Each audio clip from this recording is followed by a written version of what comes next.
Yeah, I was just seeing all like the messages saying hi everybody, it's me, it's me.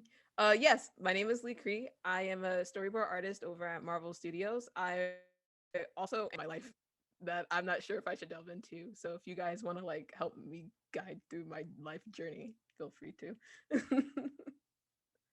Oh man. No, that's okay. Yeah, start wherever you're comfortable starting. Okay.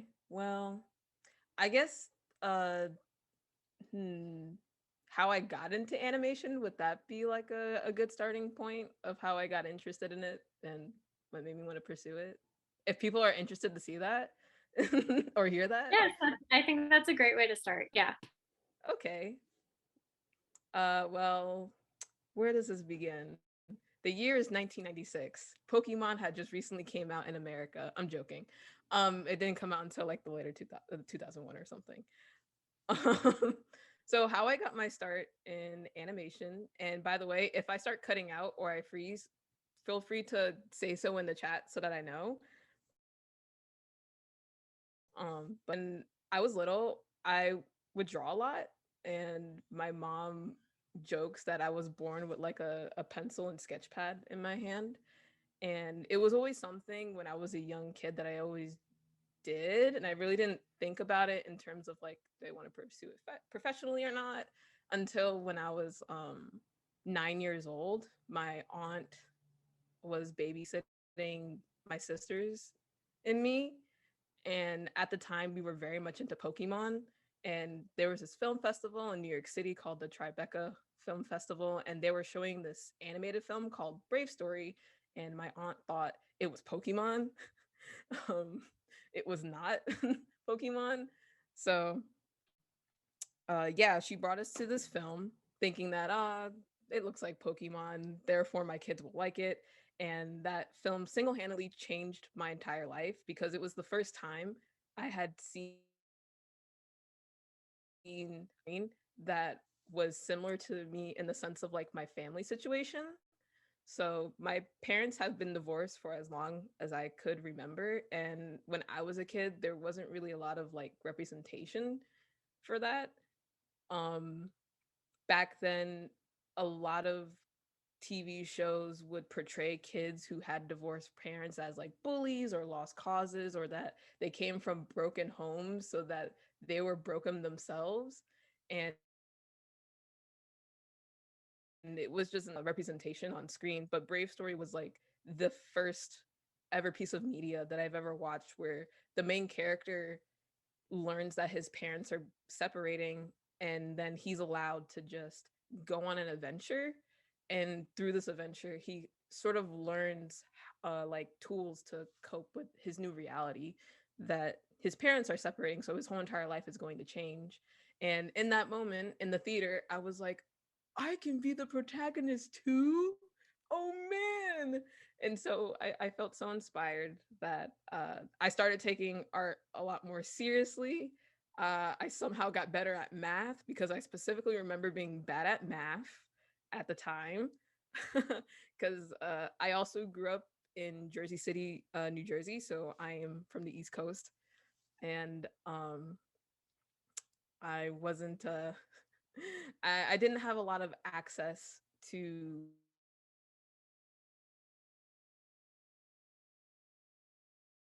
a lot of what I could do as a kid is like take pen and paper, take my Crayola markers and my crayons and make comics. I don't know if this is dating myself, but I would read like Captain Underpants, and in like the comic they had this section where you would flip the page and it makes the characters move, and I would do that in my notebooks and stuff. So yeah, Fliporama. I did the Fliporama. I wasn't sure if like anybody in here remember that because I realize I'm 25, and so I would do that, and I would just do anything I could to like try and make animation with just paper, markers, and pencils, whatever I can find my hands on. And then at some point, I discovered that anime is more than just Pokemon. and then I got into anime, um, which then led me down a straight path of becoming a huge weeb in my adolescence. And thinking back now in this moment, it's very cringe.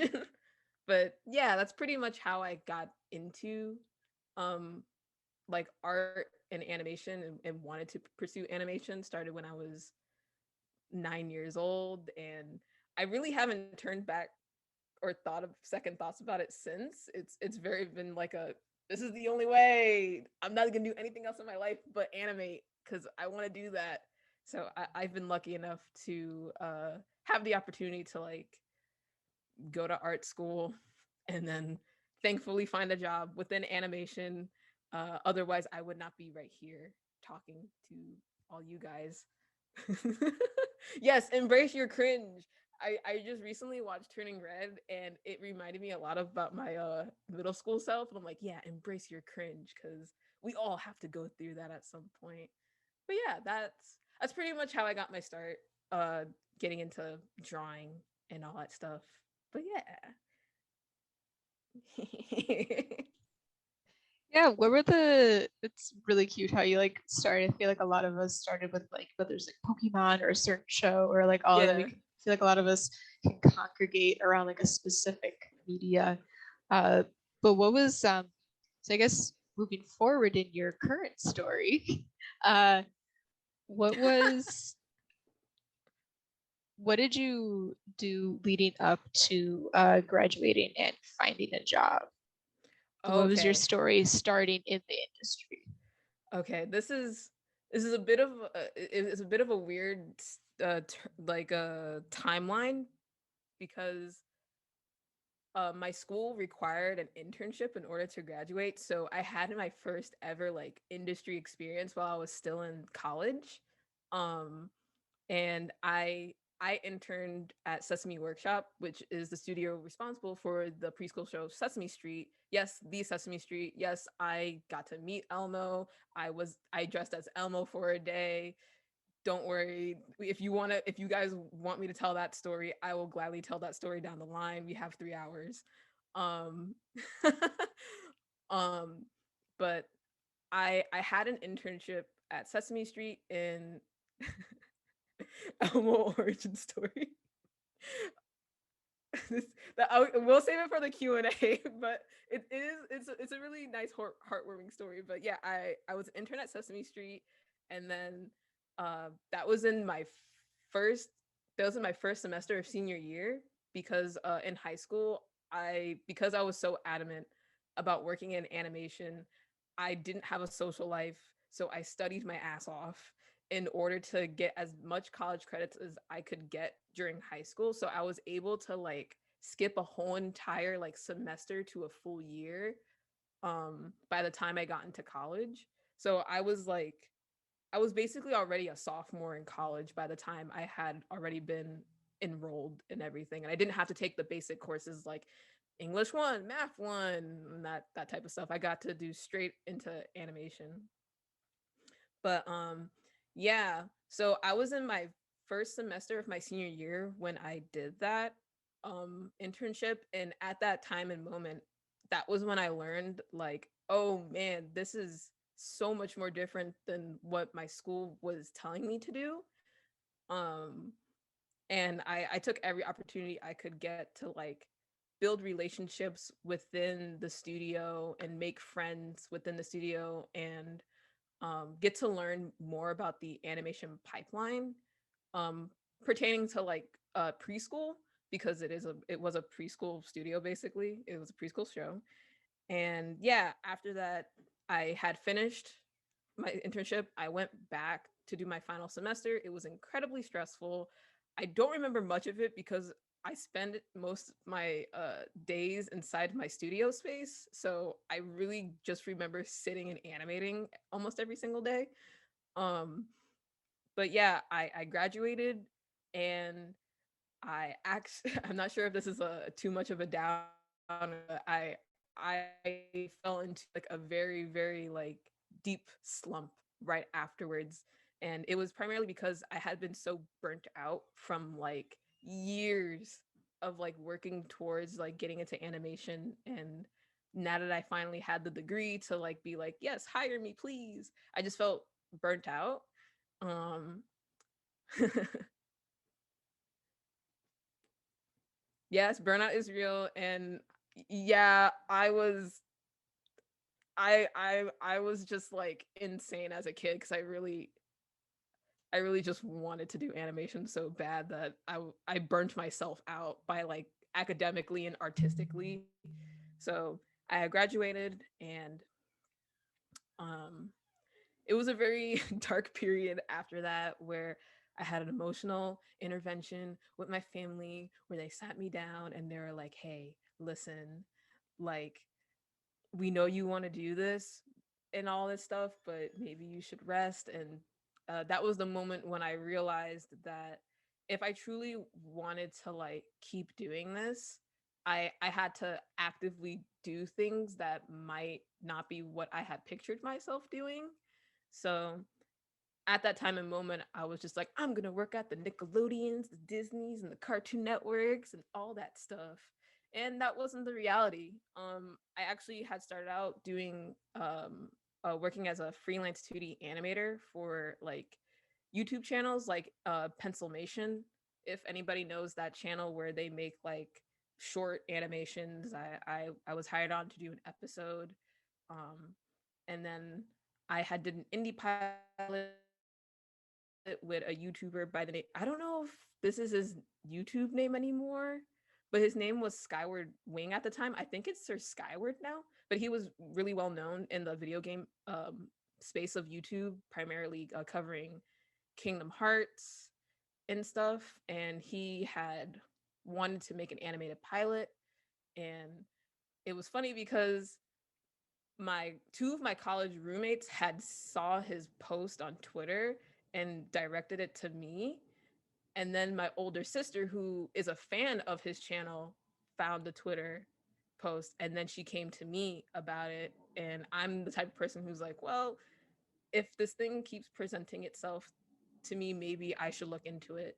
So I ended up meeting with Sky, and we hit it off really well. He was great. He's a really kind guy. He's really chill. And I was the first person he hired on his indie pilot, Amoda and Nepson.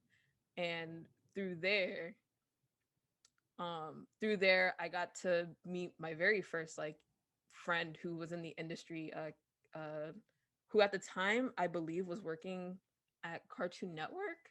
I don't remember clearly because it was such a fast, like everything happened so quickly.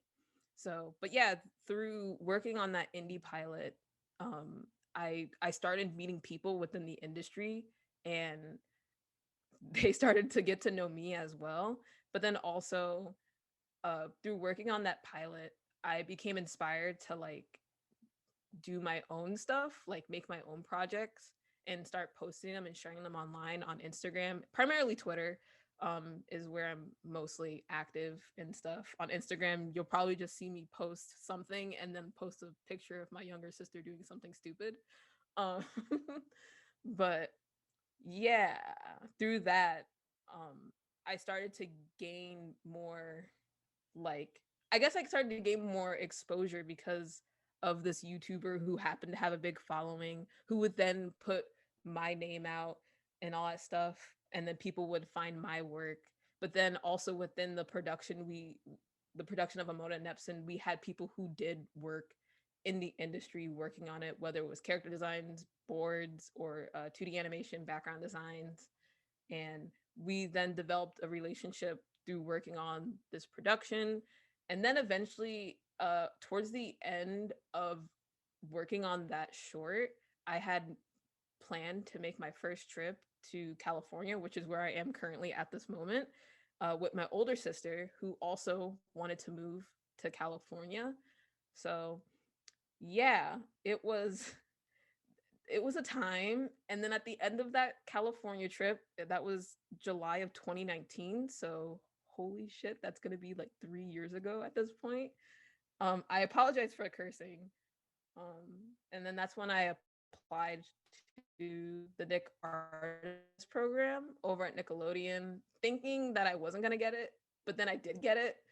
And yeah, it was sort of a whirlwind of events that happened. But in short, I started small when it came to like graduating and taking the steps to be where I am today. And uh, I mainly just worked on a lot of indie projects, which were super fun because they were nice and small and they're different compared to working for a studio like Marvel per se, where I feel like the brand is a little bit more standardized.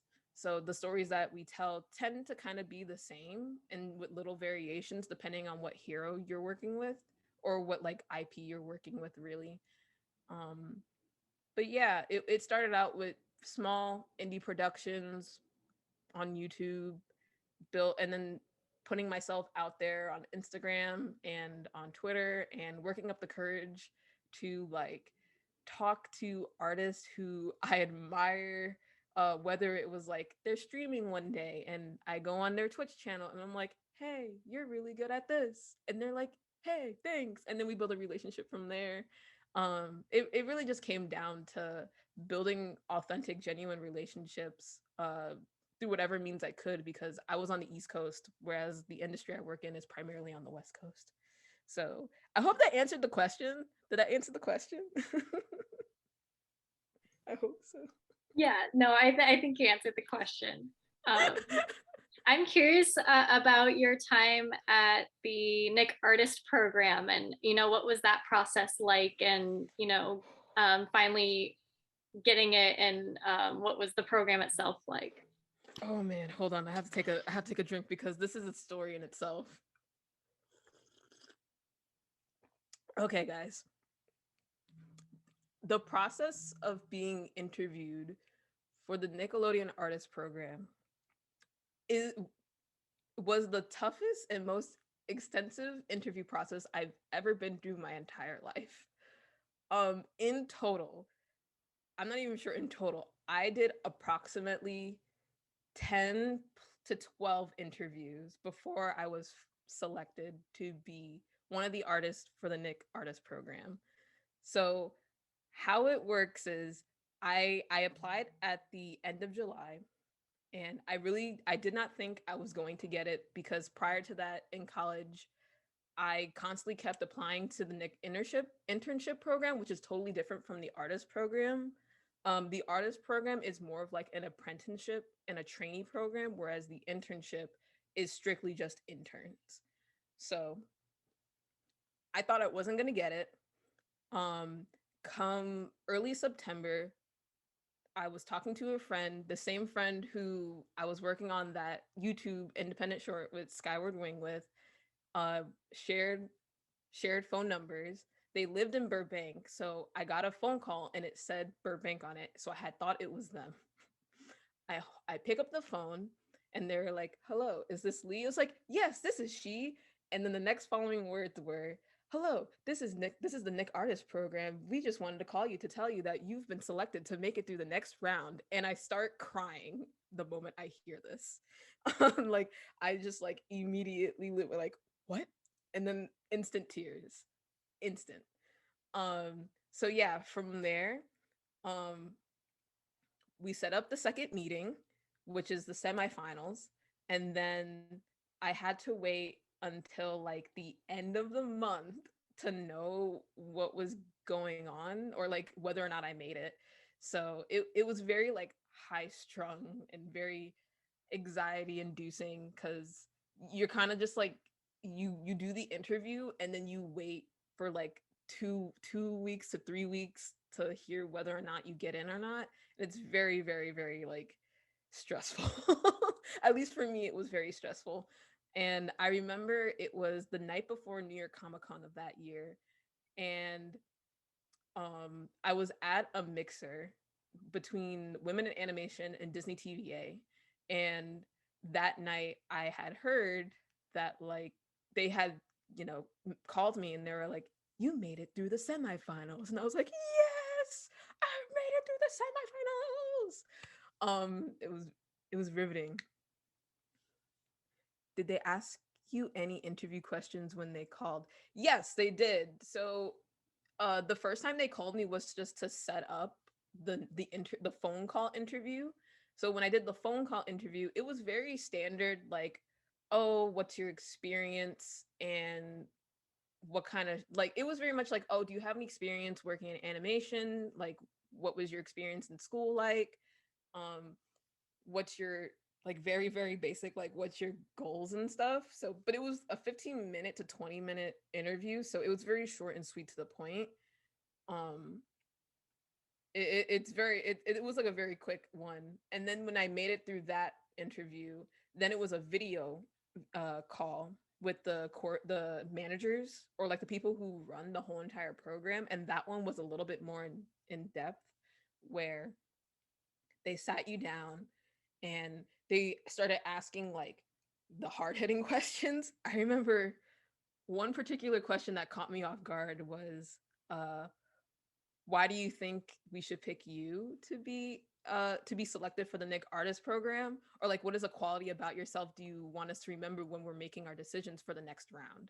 And completely stumped me, to be quite honest, though the managers will probably say otherwise because I was playing it off. But yeah, they do hit you with questions like that, where like, what are your inspirations? Like, what is your goal in animation? Like, what do you see yourself in 5 years from now? Why should we pick you? What qualities about you? What are your strengths? What are your weaknesses? Like, those types of questions that you see in like movies and stuff, they do ask that. But I would say ultimately what got me through that whole entire process was just, of course, being professional and like, answering the questions in a professional manner, but also just being myself and unapologetically myself. Um, which at the end of the day, when any of y'all are like interviewing for jobs and stuff, animation is a very small space in terms of like who works on what productions. Oftentimes we're like, hey, 1 month I'm working on Star Trek, next month I'm working at Marvel. So you get to like meet people again in different productions along the way. So because it's such a close-knit community, it is very much like a place where if you're the type of person who is kind and great to work with and people have fun working with you, you're going to go a very, very long way, as opposed to being difficult to work with or too like rigid. It's really just about like being flexible and adapting to the production, because every production is different, depending on like who's running the show and who's directing and stuff. So yeah, they ask those types of questions to really gauge your personality, to see if you would be a good match for like the studio's culture, or just like a particular production crew that is wants to take you on, when you're selected as a Nick artist trainee. So yeah, after that video call, then they tell you if you made it to the finals or not. And at Comic-Con, they told me I did. And so I had to fly out to California, and this was before Corona. This is 2019. This is fall, winter of 2019.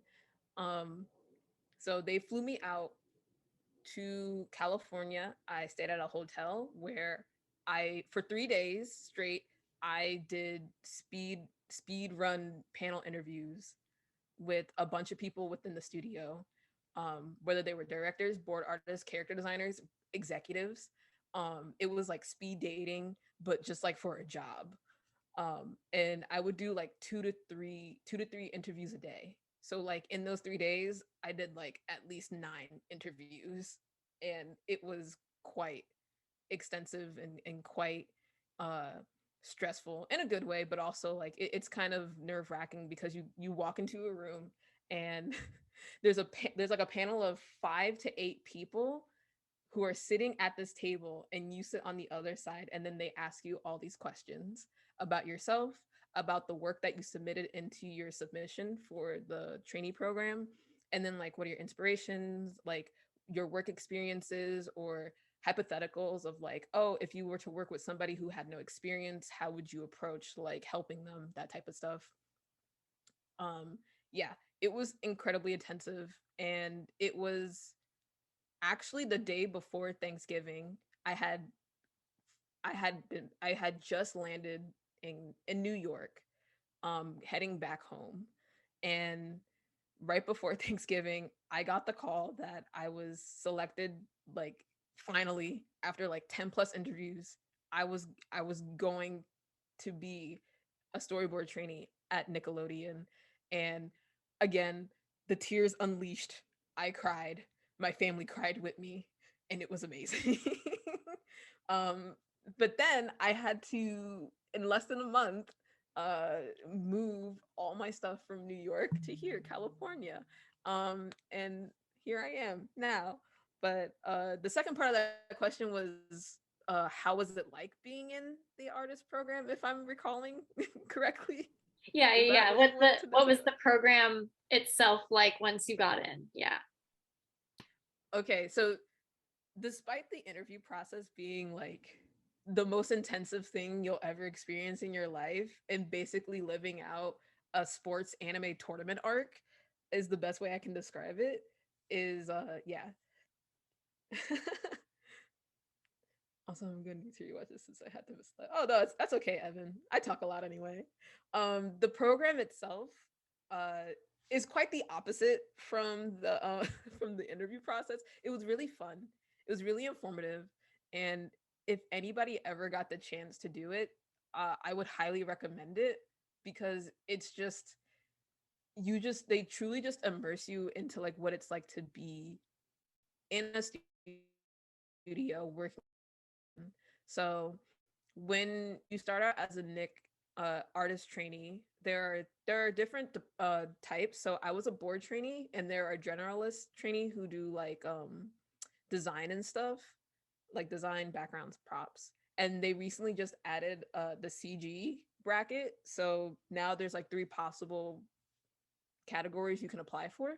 Um, but yeah, when you become a Nick trainee, the first 30 days, you don't get placed on a production yet, because the people who were interviewing you in the last like finals and those panels were actual like people on real productions who were potentially like going to be your crewmates. And whoever is like running that show, whoever's like an executive producer or an art director, an episodic director, they're potential mentors for you, but you don't know this information going into it. You're just like, okay, I gotta like wow 8 people in 7 minutes. And yeah, so in your first 30 days, you're just sort of like getting used to it. You're getting used to the space. You're learning about like the studio's ins and out, and like what not to do, what to do. You frequent the cafe quite often back then, because you were allowed to go inside a studio. Um, but yeah, you just get comfortable at first, and then after the first 30 days, you're then placed into a production. Again, you don't know which production you're going to get on. It is solely chosen it's solely chosen by whoever is interested in you enough to take you on as a mentee. So, and also it also depends like what productions are on right now, on at that time. So, yeah, I was selected by the co-executive producer for Rugrats, the reboot, on Paramount Plus. Feel free to watch it. We had a fun time making that show. Shameless plug. But yeah, the co-executive producer chose me uh, to be his mentee, and he was the type of person who was just like, I'm just gonna put you in the situation, which I liked, because I think I thrive more when I'm just experiencing things hands on.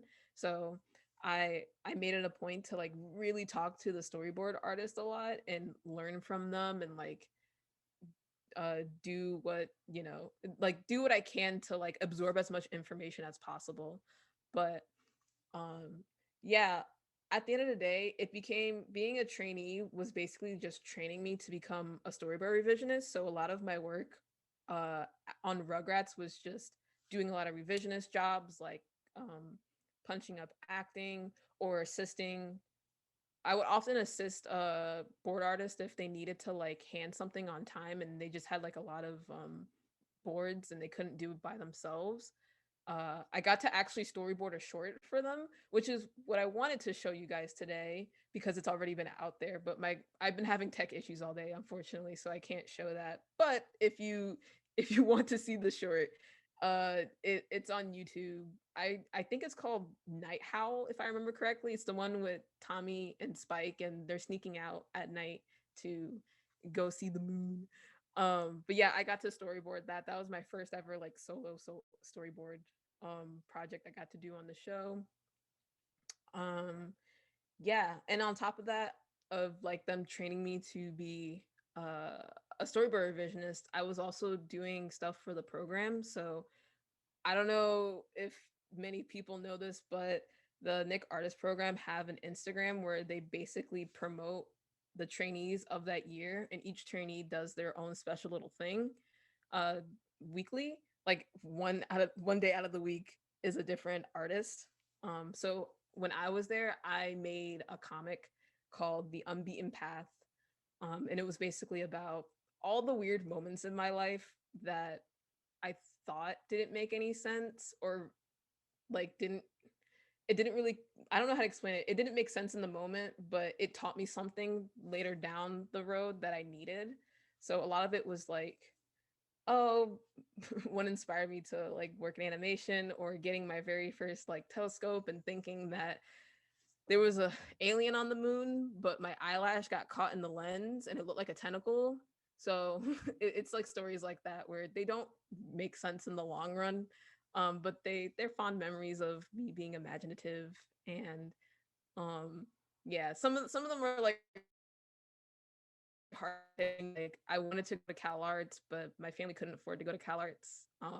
Or working for YouTube. Um, that was also one of the comics on there. The Elmo origin story is also a story I did for that comic collection. But yeah, uh, but being a Nick artist trainee is super fun. What is the name of the comics and where can we find it? Oh, you can find it. I'll type it in the chat. It's called The Unbeaten Path, and I have it on my Gumroad. It's under Lee Cree. I'll put that in parentheses, because I use the same name throughout everything. Yeah, but it's a collection of like stories from my childhood, um, that led up to the moment of me getting selected for the Nick Artist program. Uh, the last comic, I believe, like the last chapters were basically like my experience feeling burnout after college and trying to like work myself up to get motivated again. It was a two-parter. I cried while making it, and I hope somebody else cried because I cried. But yeah, being a Nick artist trainee was super fun. It was super helpful, and the studio does a really good job at like trying to like place you afterwards, since it's only 6 months. So it started in January and it ended like the first week of July because of how the months just fell that year. But within your last 1 to 2 months, they try to place you on a production, if not the one that you were placed on through your mentor. They do make it a point to like try and retain that talent within the studio. So at the time, there just wasn't a spot for me on Rugrats, which is totally fine. I'm not like mad about it. I was like, it's okay. I just I'll just search somewhere else. But there were a couple other productions within the studio who were interested in me, and I ultimately didn't take them because uh it just didn't like, for me it just didn't feel like a right fit for me, and I felt like I would have been like not having fun on those productions. But it didn't really matter in the end because I kind of stayed within Viacom. Because and then after Rugrats, I went to Star Trek Lower Decks, which is also on Paramount Plus. Please go stream seasons 1 and 2. Another shameless plug. Um, that was under Viacom, but that studio specifically was Titmouse. So I was still kind of under Viacom, but not specifically Nickelodeon. But it's cool. But yeah, that's what it was like being a Nick artist trainee. And also it's a great way to again build relationships with people within the studio. Like the people at Nickelodeon are always so excited about the interns and the trainees because they just want to talk to them. They want to get to know them because the trainees and the interns are quite literally like the next generation of like artistic talent that will move up throughout the years. So they're always interested to get to know you. Um, like don't if you ever get the chance to be a Nick artist trainee or an intern, matter of fact, regardless if it's production or creative, I would just take full advantage of like talking to people because they also want to talk to you. They want to get to know you and they want to get to know the new talent that's being cultivated at the studio that would soon become your executives and whatever. Um, but yeah, that's what it was like. I hope that answered the question. It definitely did. It definitely did. So, um, from there, after you uh, got your trainee position and that was over, and you jumped ships a little bit, um, what were the other jobs that you got, and which ones did you maybe not have as much fun at versus ones that you really enjoyed? Oh man. A lot of the jobs at the time were like freelance jobs. And I think I didn't enjoy some of them because it was a matter of like uh it wasn't just organized properly. Unfortunately. I love indie projects, but I'm a little bit more I guess selective is the right word. I'm a little bit more selective now when I'm picking freelance jobs. And I prefer freelance gigs where they present me like a really plan, like whether schedule, they know what the budget is, they know the timeline of like this is the deadline, this is when we're trying to get it released by. Um, at that time when it was 2020 and 2019, I was just taking up a lot of jobs because I had to pay student loans. That was a problem in itself, and I just needed to like have monthly income coming in so I can at least make monthly payments so that the government doesn't like hunt me down or something. Or again, just to like build my experience and keep putting myself out there, and at the cost of doing that I was on like productions or on indie projects where I just wasn't having a fun time and I was just really stressful about it. Like there was one indie project I was working on where they wanted to do an animated trailer, and um it was like I walked into it being like, okay, all I have to do is just animate the characters, right? No, they were like, we only have a sound composer, we don't have a background artist, we don't have like a compositor, we don't have like official character designs and stuff. So it became a little stressful to me because I ended up having to like tell the people who were in charge of it, or like, you have to do this, you have to do that. And I never want to be the type of person who like imposes on somebody's creativity, but for me it was more like if you don't have like the organization, then like nothing gets done. um which that's why we have production. And this is my opportunity to say, people in production who work in animation are the backbone of every single show and movie you guys watch. So they truly hold up the whole entire show, and without them we would not hit our deadlines.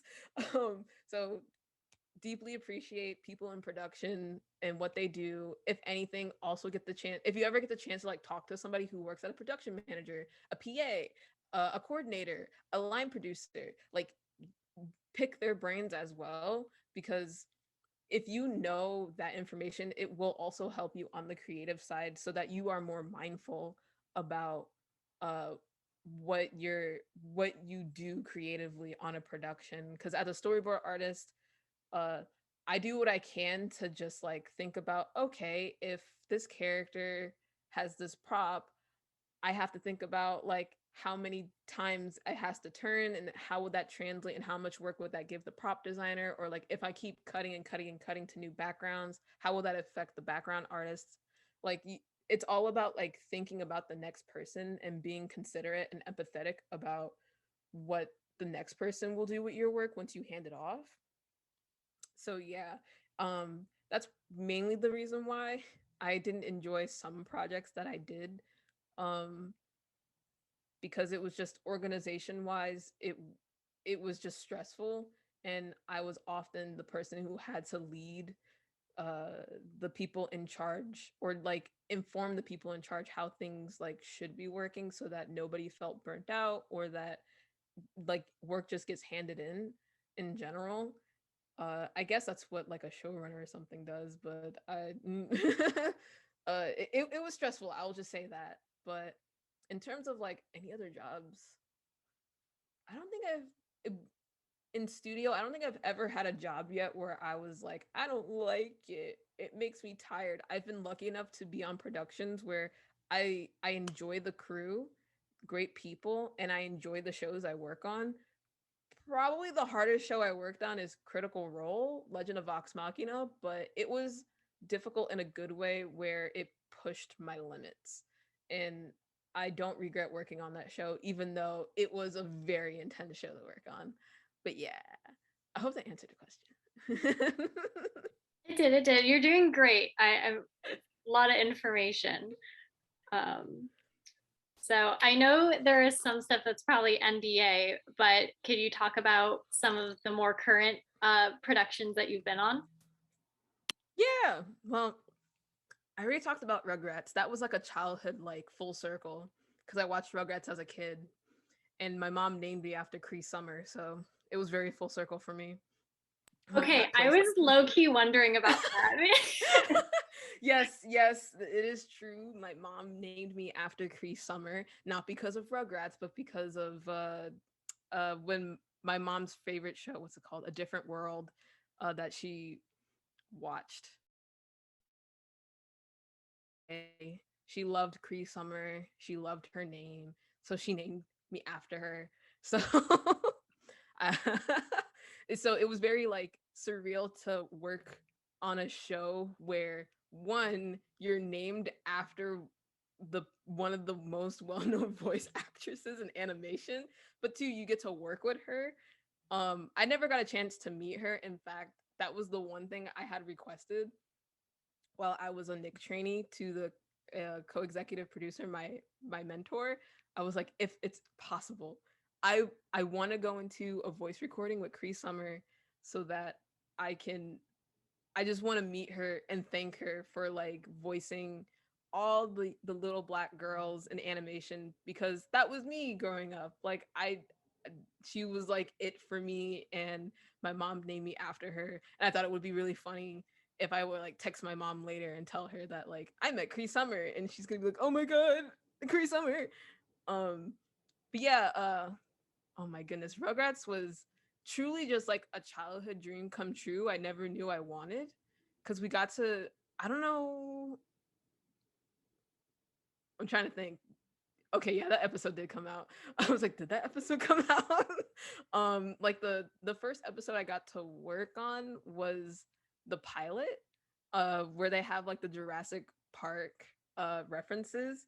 And I remember like as a kid watching the first Rugrats movie and remembering that whole entire like Indiana Jones, like Jurassic Park-esque opening where Tommy's like in the hat and everything, and then they have like an adventure and it's all their imagination, and to get to work on a recreation of that scene was just like mind-boggling to me. I was like, oh my goodness, I can't believe I watched this when I was a kid, and now I'm making the new version for kids. This is so wild. It's so weird. But we got to do a lot of like classic retellings of the episodes, um, which was super super cool, and it like, oh, I truly wish I could have stayed on that team, but I know the stars were just not aligned, unfortunately. But yeah, Rugrats was just a childhood like full circle for me. I There's no real words to describe it because it was such a huge part of my life, and to work on the show and to bring it to like a new generation was also really cool. Like my best friend, I think at the time yeah, at the time when they released the show, my best friend's niece had just like turned 1 or something, and she got into the show, and then like his family saw my name on like the credits, and they were like, "Oh my goodness, look!" And like it it's it was just, it just made my heart like so warm and it swelled. But yeah, that was Rugrats. Star Trek, oh boy, Star Trek.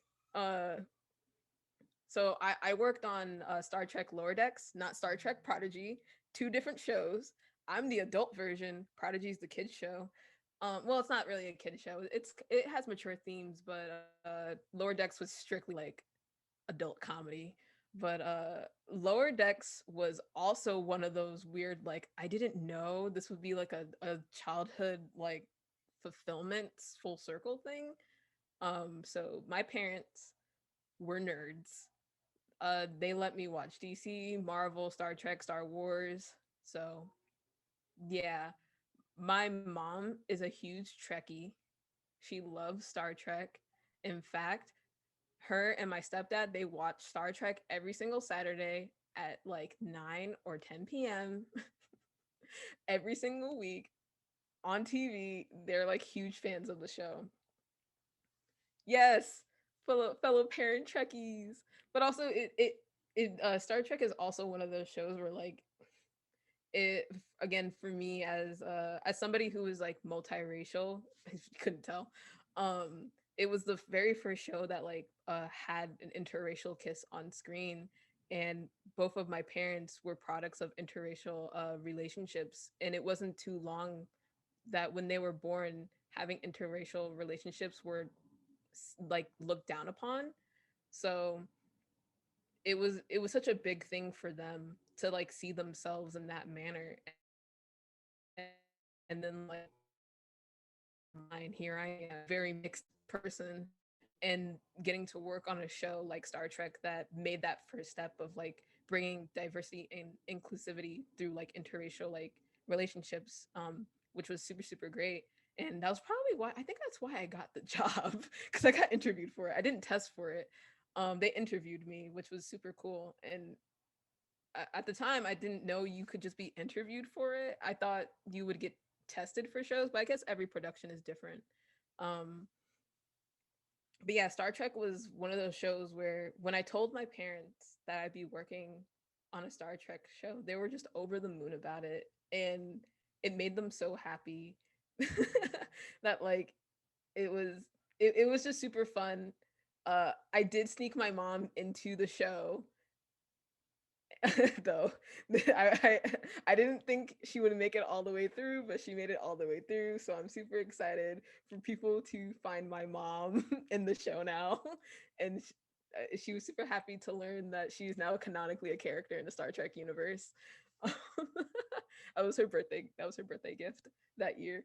But yeah, Star Trek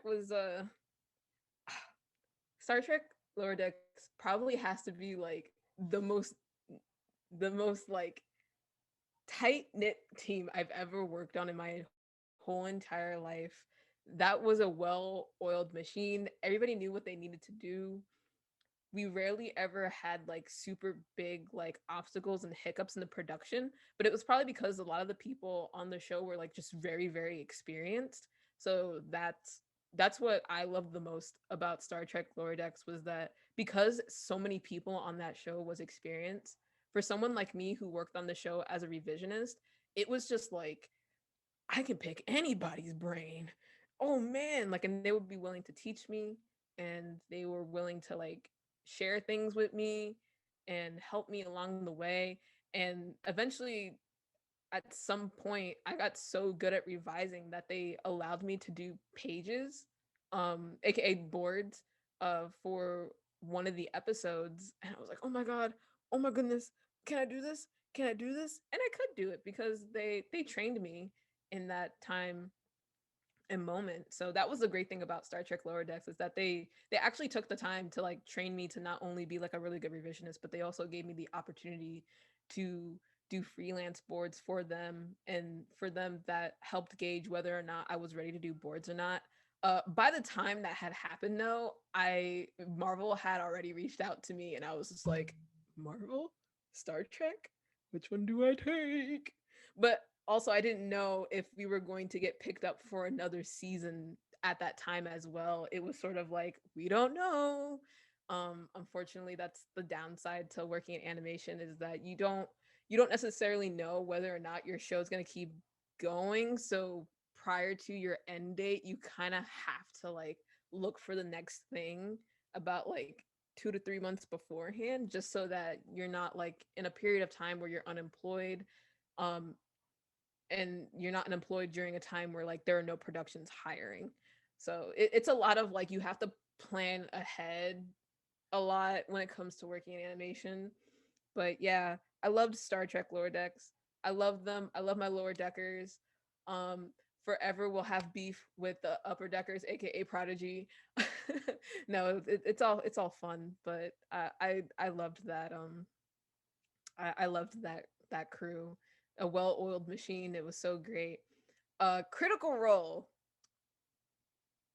Who man? Critical Role. Because after Star Trek season 2, I was on. After that, I went to Critical Role, which is also done by Titmouse on Amazon Prime. Please watch the first season on Amazon Prime if you haven't. Another shameless plug. uh, then there was Critical Role, and was the hardest show I've ever worked on in my life. And I'm glad I I worked on it, because that show was like people who I thought I would never get the chance to work with in my entire life. People who I admired when I was in high school and college, and I got the chance to work with them. Like, truly like the dream team, if I could ever like put a team together again. Um or just for a project in general.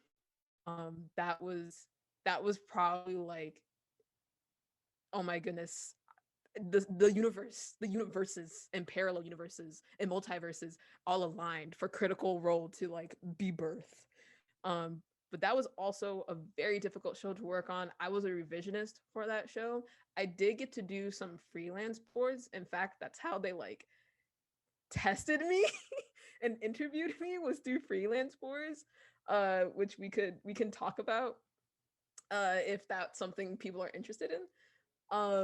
But yeah, Critical Role was an adult animated action adventure show, truly one of a kind, because it was adapting a whole entire like D&D podcast, basically. Podcast? Yeah, I guess it was a podcast. I don't really know.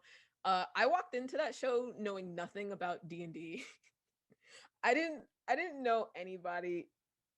I didn't I didn't know what I was walking into. Uh but I'm glad I went through it, because now I love D&D. In fact, I have a D&D group with my current friends. We're called the Party Animals. Um we we constantly cause trouble for poor people who encounter us on our adventures. Um but it was a very hard show. Um and it was I think that was the show that really like prepared me to be a storyboard artist, and really made me like improve my draftsmanship, and like being more conscious about shots I I take, and being more communicative with episodic directors and stuff. And it was boot camp. It was boot camp in a year. It was storyboard boot camp. But it was super great. Um, Again, dream team. Everybody who was on that show, I still can't believe the show exists, because it's just truly one of a kind. And like, when I saw the opening intro before it was released to the public, I was like, oh my god, this show is built different. So yeah, unfortunately, I can't say too much about Critical Role, because some of my work is still under NDA with them. But so far, like season 1 goes, phenomenal show, and I encourage everybody to watch it. Uh, those people, watch the credits too, and follow all those people if you can find their social media, because they are like S tier artists who are like killing it, and I'm so grateful that I had the chance to work with them, and I would love to work with them again if the universe decides to align with other universes again. Um, but yeah, that's pretty much as I can go in depth with Critical Role. But yeah. Definitely, thank you.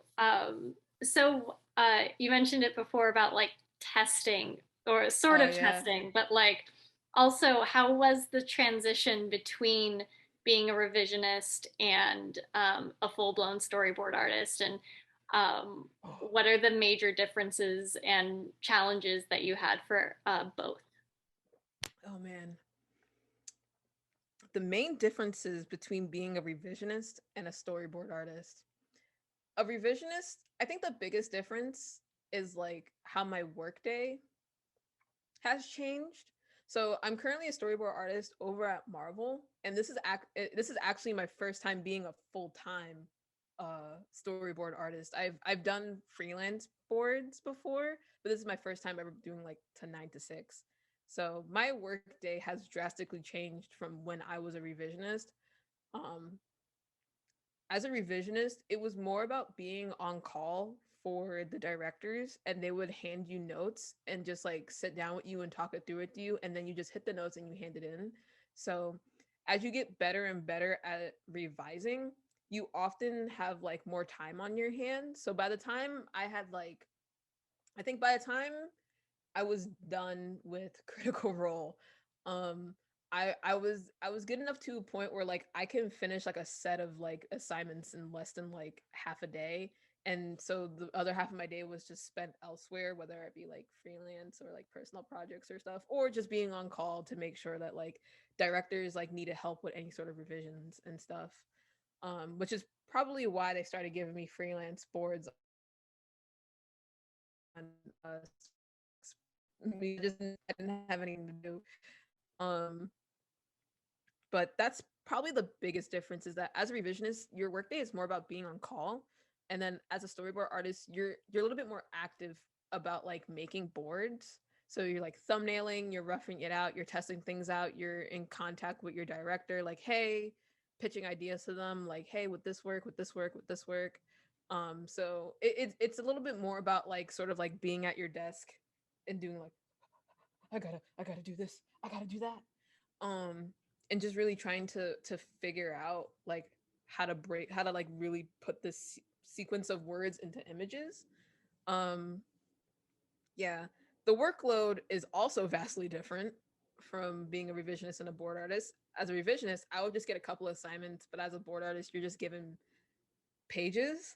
So you just get like one or two pages. Well, it depends on the show. My current show, gratefully enough, has a good team of board artists where we can equally divide the script into like sections and stuff. So nobody really gets any more than like 5 pages per episode, really, unless you have like a really big action sequence, and that's a whole entire different beast in itself.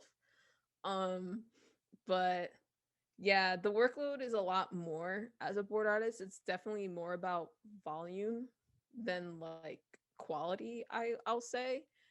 Um and it also is just thinking like you have to like quickly visualize a lot and try to like you have to just throw ideas a lot as a board artist, whereas for a revisionist you're just completing the task, and sometimes the director will just like roughly sketch in what they want and you just sort of like fill in the blanks. But as a board artist, you're just making all the ideas you can, and you're seeing which one sticks, which one's not, and then it gets noted, and then you have to do cleans, and then you have to pitch it.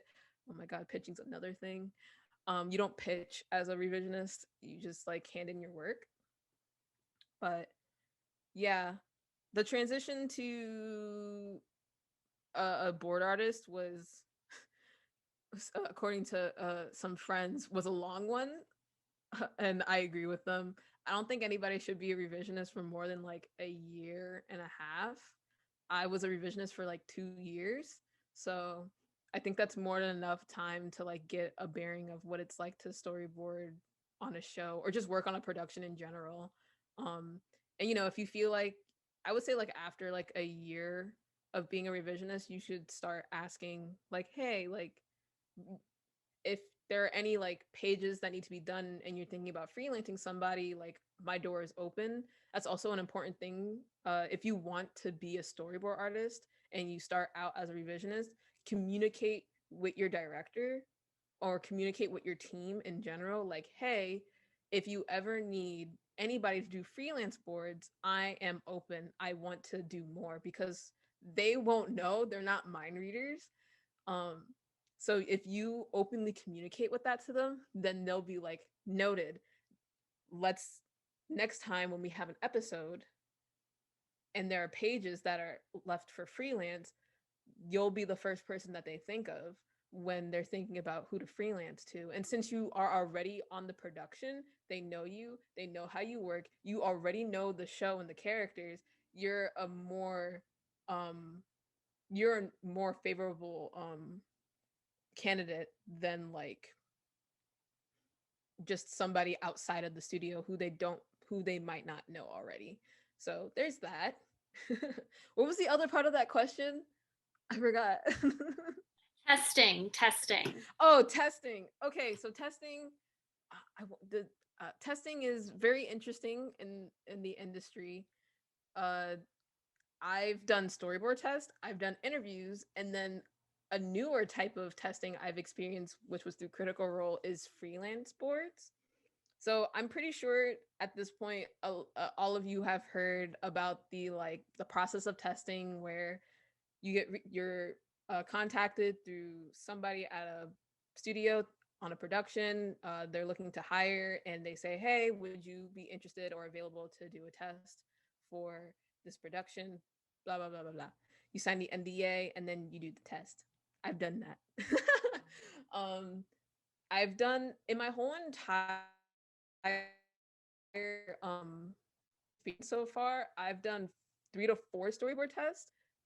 Yeah, 3 to 4 storyboard tests, but I've only gotten one job through a storyboard test. Um, so it's a little bit strange to do a storyboard test because it's not always guaranteed that you will be picked because they're testing a lot of people for a limited amount of positions available. Um, so yeah, the amount of time, the times when I got rejected for a position through a test, I always made it a point to ask for feedback. Which, if anybody here ever like takes a storyboard test in the future, it never hurts to ask like, hey, thank you for giving me the test anyway. Are there any notes and feedback that you can give me that I can do better on for the future?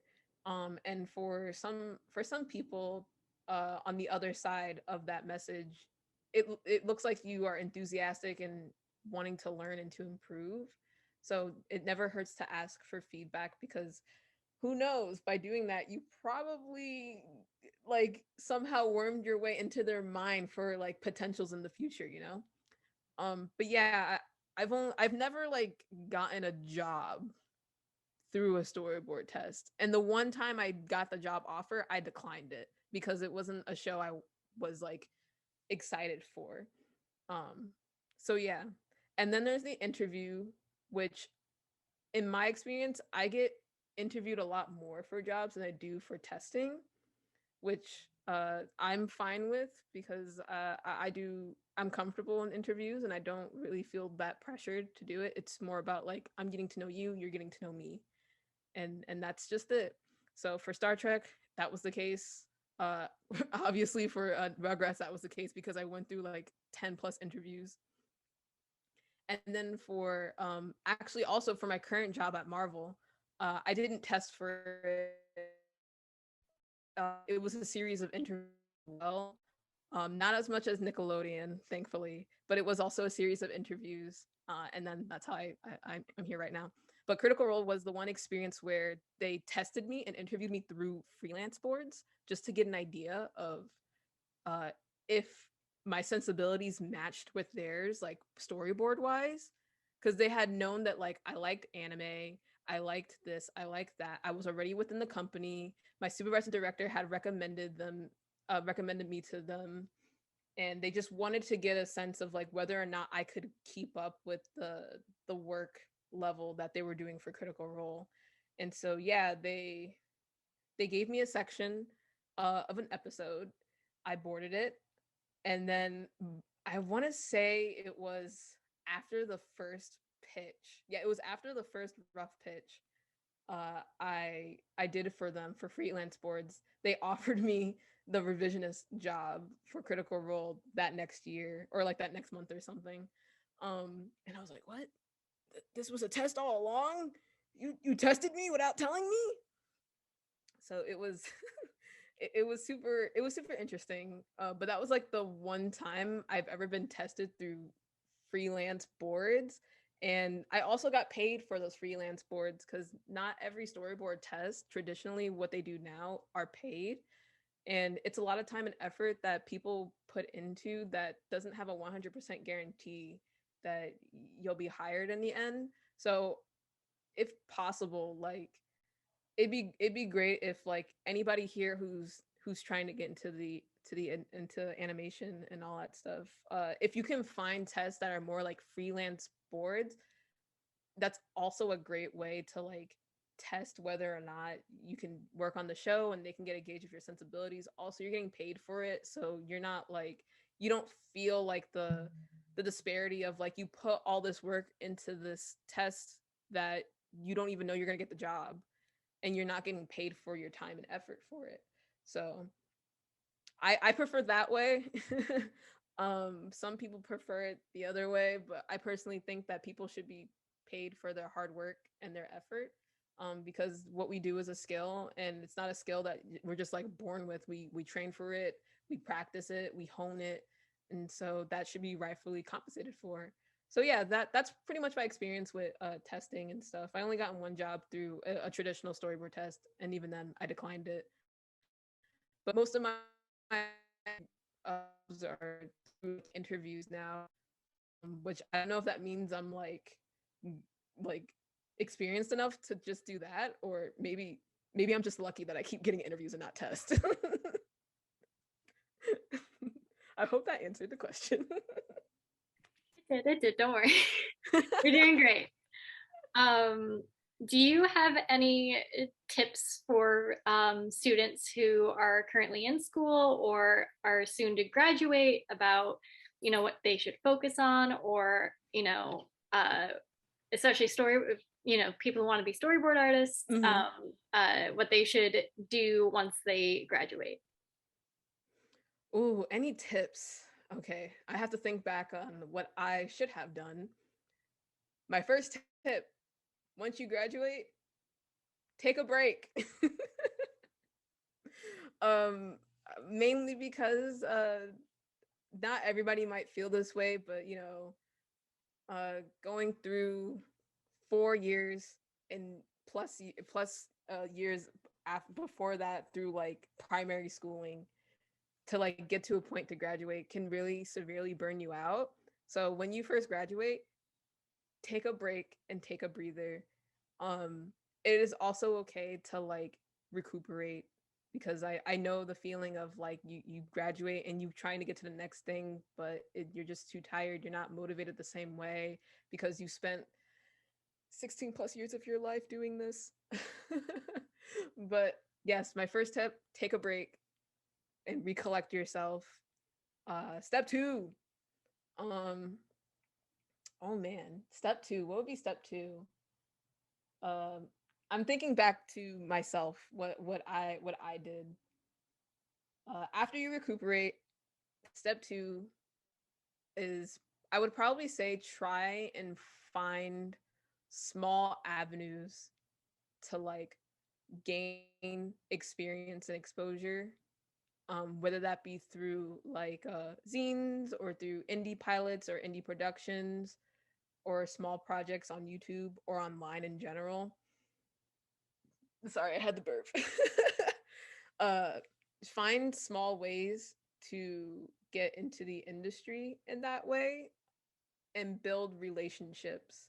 Um, Specifically, build relationships this way, like horizontally, not only vertically.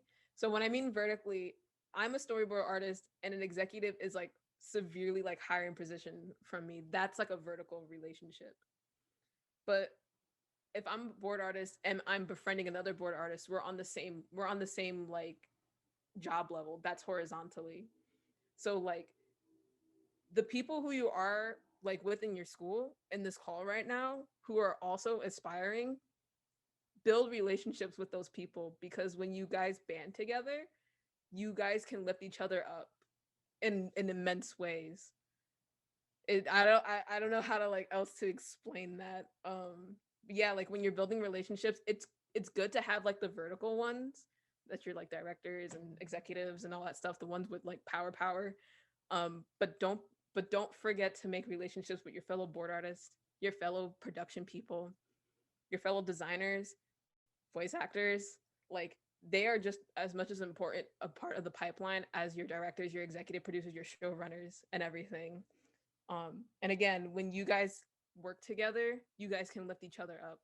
So you can do that through like there's a lot of Discord like communities now for like animation and stuff, things like the Animation Guild, or more there are more specific ones like um yeah, network laterally. Don't only network vertically. Like you should be networking like across with people who are also like in the same boat as you. Um but what was I trying to say? I like lost my train of thought. um hold on, I'm like rebooting my brain and trying to get back to where I was going. Oh no. Oh no. Oh no. My brain, you working laterally and all that stuff. Oh yeah, so there are a lot of like Discord communities now where there's like the Animation Guild. There are more specific ones like Black and Animated or Latinx animation, or uh I forgot the Asian American one.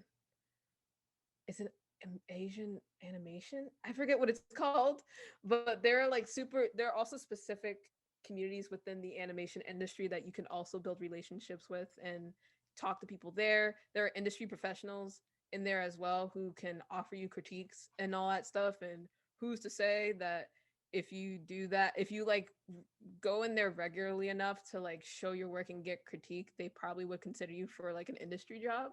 So don't be afraid to make use of the internet, because I'm going to be honest right now, most of the times when I get an interview now, it's because of the internet. It is not because of like me going into the studio, because unfortunately we still live in a panini. Yes, I called it a panini. um um so yeah, make use of the social media, like Twitter, Instagram, Discord, because right now we can't really meet each other in person as we would at like conventions or CT what is it called, CTNX, the animation one here in California. Yes, it's a panini. My theory is that like once the panini is over, we're not allowed to say like the actual real word. So I'm just calling it a panini right now. um it's a really long panini. But yeah. So take a rest. Number 1, take a rest. I forgot number 2 already. Number 3, make use of social media and build relationships with people laterally, not just only vertically. What was number 2? I forgot. Oh well. 4 might be a controversial thing to say, but make things that you like. One of the things that immensely helped me when I was trying to like get my feet into the door, be like, well, bam, let me in, was making my own stories. Uh, and sure enough, I'm somehow, I don't know how this happened, but when I was applying for the Nick Artist program, you have to submit a storyboard. And at the time, I was like, oh, I should submit. Oh yeah, be active in small zine. Yeah, step 2, be active in small projects to gain experience and also build a community, because through those people you'll like build connections and stuff. Thank you for keeping track of my words. Um For make stories that you like. So when I was applying for the Nick Artist program at the time, I was like, well, Nickelodeon is primarily like comedic shows, so I should make a comedy board, or I should make a board that's primarily like supposed to be comedy. And I just couldn't do it. I couldn't find the inspiration and motivation to like make a comedy board. So I did what any other person did. I drew my OCs. So right behind me is a personal project that I've been developing and making since I was 15 years old. It looks different from what it was when I was 15 years old, but I I made a short sequence featuring these characters in this project, and it's supposed to be like an action comedy type of thing because I felt like, well, it has to have some bit of comedy, but it was primarily more action based. And at the time, I thought, I'm probably not gonna get it because Nickelodeon only really makes like comedic episodic shows, and what I just submitted was meant to be an action comedy serialized kind of story. So I don't know if it's gonna work. And much to my surprise, it worked. In fact, while I was doing all the interviews, the people who interviewed me in the panels at the end, towards the end of the finals, were very interested about like the story I was telling and the characters, and they were just really jazzed to hear something new and different. So that's my fourth step is like, or fourth tip is like, when you're making stuff for your portfolio, do not be afraid to make stuff that genuinely makes you excited. Like if that means you have to like draw your OCs and make like an actual story out of them, do it.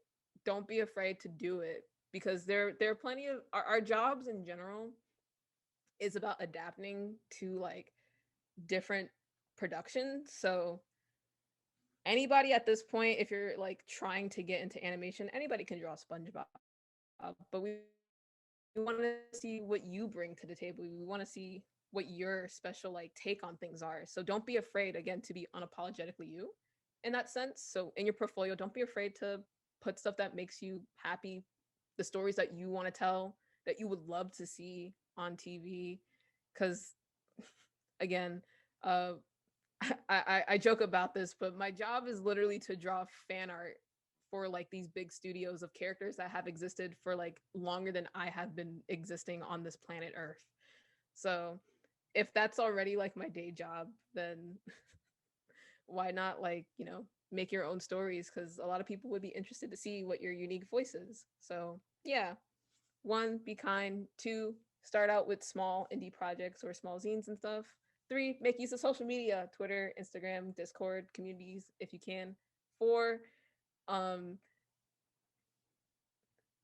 yeah, I am just basically drawing fan art for studios. Like there's a comment that says, yeah, that's a good way of putting it. Like, yes, I get paid to draw fan art for studios. And it's the same thing for writing. Like a spec script is basically kind of like fan fiction. Like you're writing an episode for a show to showcase that you understand the writing style of the show and you understand the characters. It's the same thing for the art side, like the drawing side. You're showcasing that you can draw the characters in the show style, and you understand the acting and the sensibilities of like the cinematography and all that stuff. It's all kind of basically like fan art and fan fiction at the end of the day. um they won't say that, but that's why I'm like, don't be afraid to like do what you love, because we're all drawing fan art and making fan fiction anyway for these shows that keep getting rehashed over years, over years, over years. So don't be afraid of it. But yeah, yeah, for your portfolio pieces, when you're building your portfolio, don't be afraid to put things that you love in there. That's how I did it. Like I like figure drawing, but sometimes I get bored with drawing like the model, so I draw my favorite anime character instead and try to like deconstruct how like that visual style and how to like reapply it to a figure drawing. Like I do that type of stuff. Like I may not like want to draw this person right now, but what if I just drew my favorite anime character at the moment in this pose? How would that work? How can I break down the design so that I can make it work? Like don't be afraid to do stuff like that if that's what gets you excited and motivated to like create new things and stuff. um what else? What else? Oh, 5, be kind to yourself.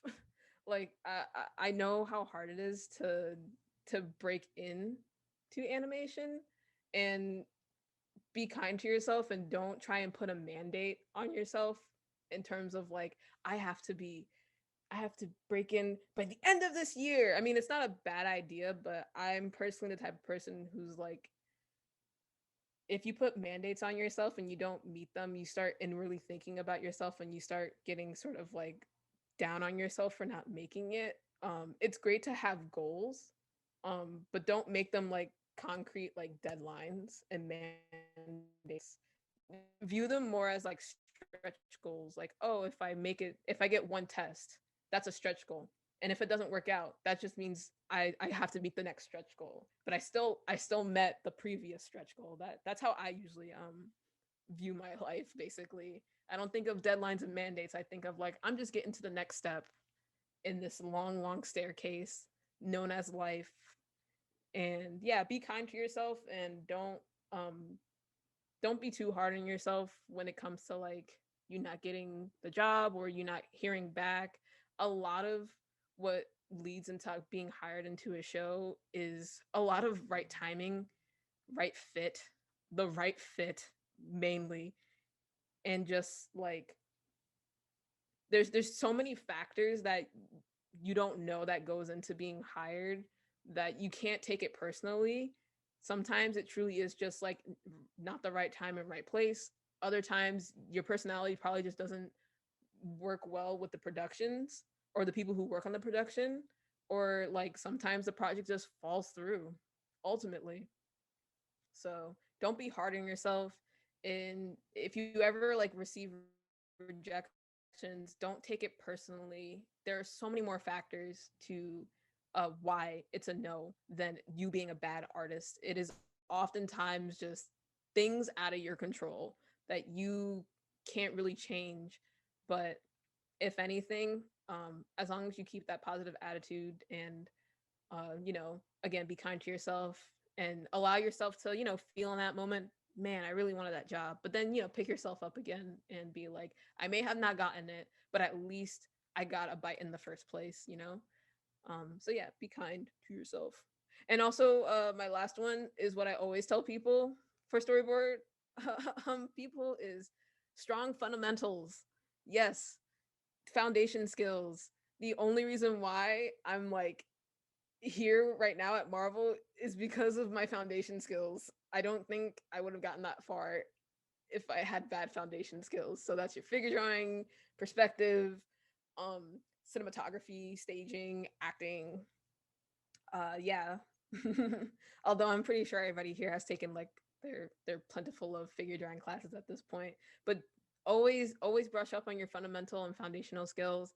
They are like they're everything to your arsenal in terms of like working in animation, because at a certain point it becomes more about just adapting to the different techniques of execution that a show does. So how Critical Role draws a human body and how Star Trek Lower Decks draws a human body, they technically have like it's the same thing. It's just like it's a humanoid, but how they execute it is just different.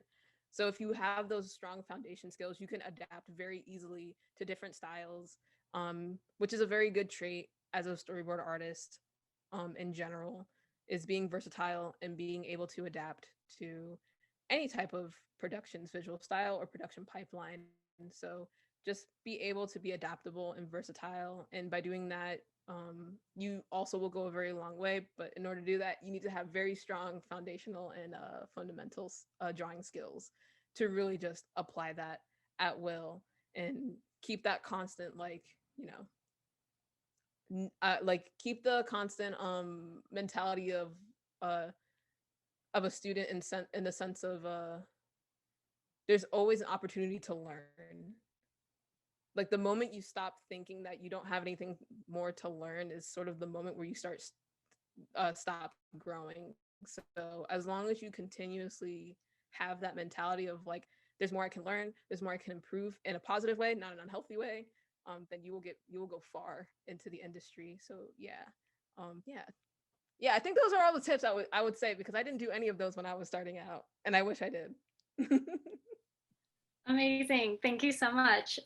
Since we're about halfway through, what do you think about taking a like, a 10, 15-minute break just to rehydrate Yeah.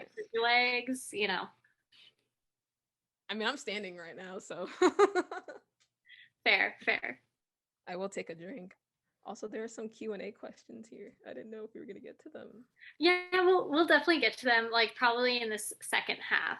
So once we get back from breaks. So if anybody, has any more questions that they want to put in the Q&A to gear up towards after we get back, then it's all good. All right. Also, thank you, Adrian, for the shirt comment. I made it myself because I can do that. All right, we'll get started with the Q&A. If at any point you think of another question you want to ask, just put it in there and we'll get to it. So first question is, what's it like working on a variety of shows like Star Trek Lower Decks, a comedy, and Legend of Vox Machina, an action adventure?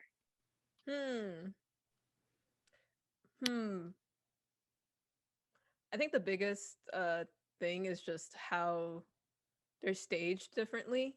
So a lot of comedy shows tend to have flatter staging, so it's more like straight on and stuff. They don't really do anything super dynamic where like uh the Z plane where like you can like really accentuate like proportions and stuff, like how I'm doing with the camera right now at my hand. It's a little bit more like restrictive. Um but for a show like Critical Role, it's definitely more dynamic, and because it is more action like oriented, you kind of have to like be more dynamic in your shot choices, but at the same time you have to be very economical with your shot choices, because action is very hard to like animate.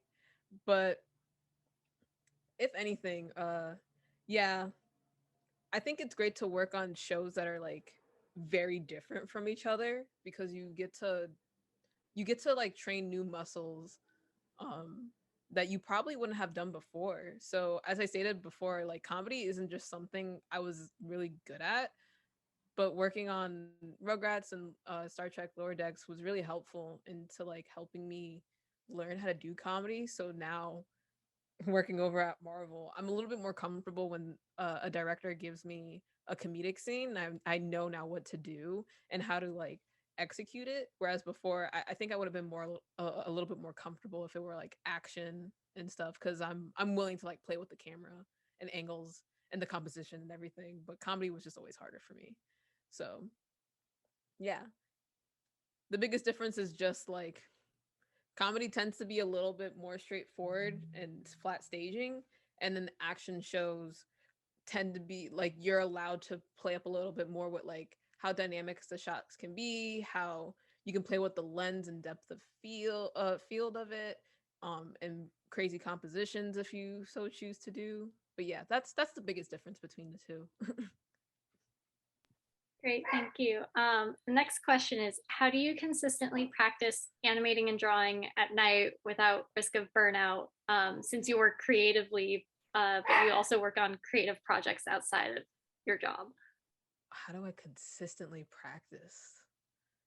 Well, I have this amazing tool called a planner. uh, I wish that was a lie. I wish there was like a more elaborate explanation as to how I do so many things in a day, but it really is just I have a planner, and it's a specific type of planner where the time within a day is broken up by the hour. So Somebody just drove by playing loud music. That threw me off guard. Um, so in this planner, the time within the day is broken up by hours. And so what I do is I schedule like blocks of time when I'm gonna do something. So from 8 a.m. Yeah, I'm nothing without my planner either, Vivian. I really am not. I'm like a what do I do? So from like 8 a.m. to 9 a.m., I get up, I brush my teeth, I take a shower, I work out. 9 a.m. to 10 a.m., I'm answering emails, I'm doing my little like language study in the morning. And then from like 10 a.m.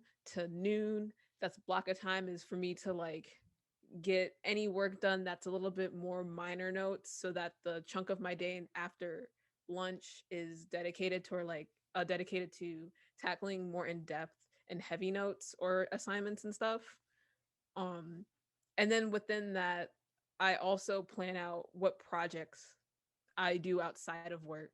So usually it's like after work hours, so after 6, I eat dinner, and then I come back to my desk at like 8 p.m. and then I allot like 2 to 3 hours to like freelance or personal projects. So that's how I usually get to like do things nightly. Um and consistently practice animating and drawing without burnout. My trick is that, again, I work on things that are like vastly different from each other, like tonal wise and genre wise. So my personal work doesn't really isn't close in terms of like what's the tone of the story and stuff to my day job, so that I'm not just working on the same story over and over again, or the same story with the same tone over and over again. Having something that's vastly different from what I do for my day job or my 9 to 6 helps immensely from me not burning out very quickly. Um, but then also, I love animating, and it's at autopilot at this point. Like I don't really think that much when I'm animating as I do with storyboarding. So that's also probably why I don't get burnout as easily when I animate after work, is because it's more autopilot. I'm not really like critically thinking. I'm just feeling it, and it just comes out, and then I correct it along the way.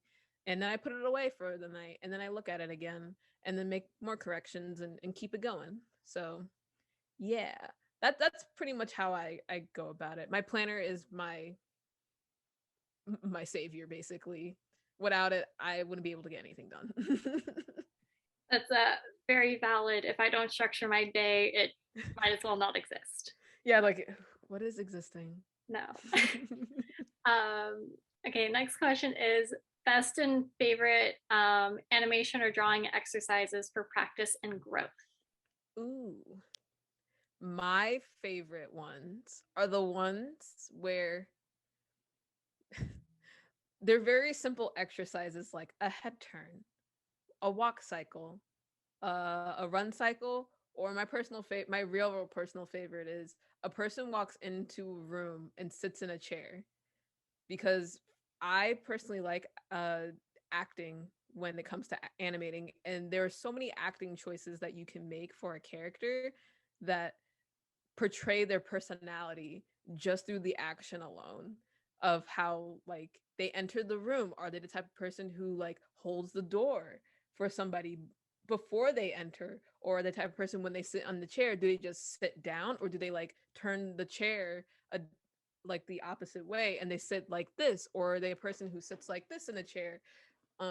Like very simple exercises to help make you think about acting choices are my personal favorite animation exercises, and I would argue are like the best, because yes, you can make like a really fancy flashy fight, but I'm more impressed by animators who could really like understand the minutia and the mundane actions and animate them beautifully and convey what type of person the character is without having to throw a punch or say a word. You just like say it through their like body language and how they carry themselves.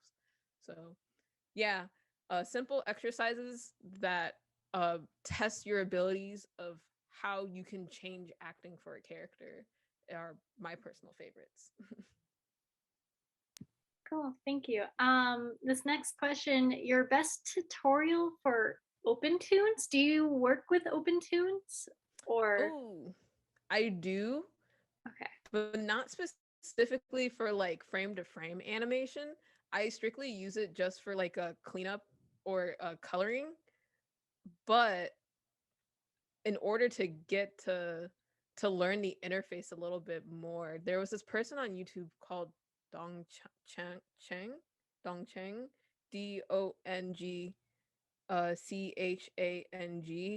had like a short series of like tutorials to like help me understand the like interface. And I pretty much just like watched that and got enough information to like do what I need to do.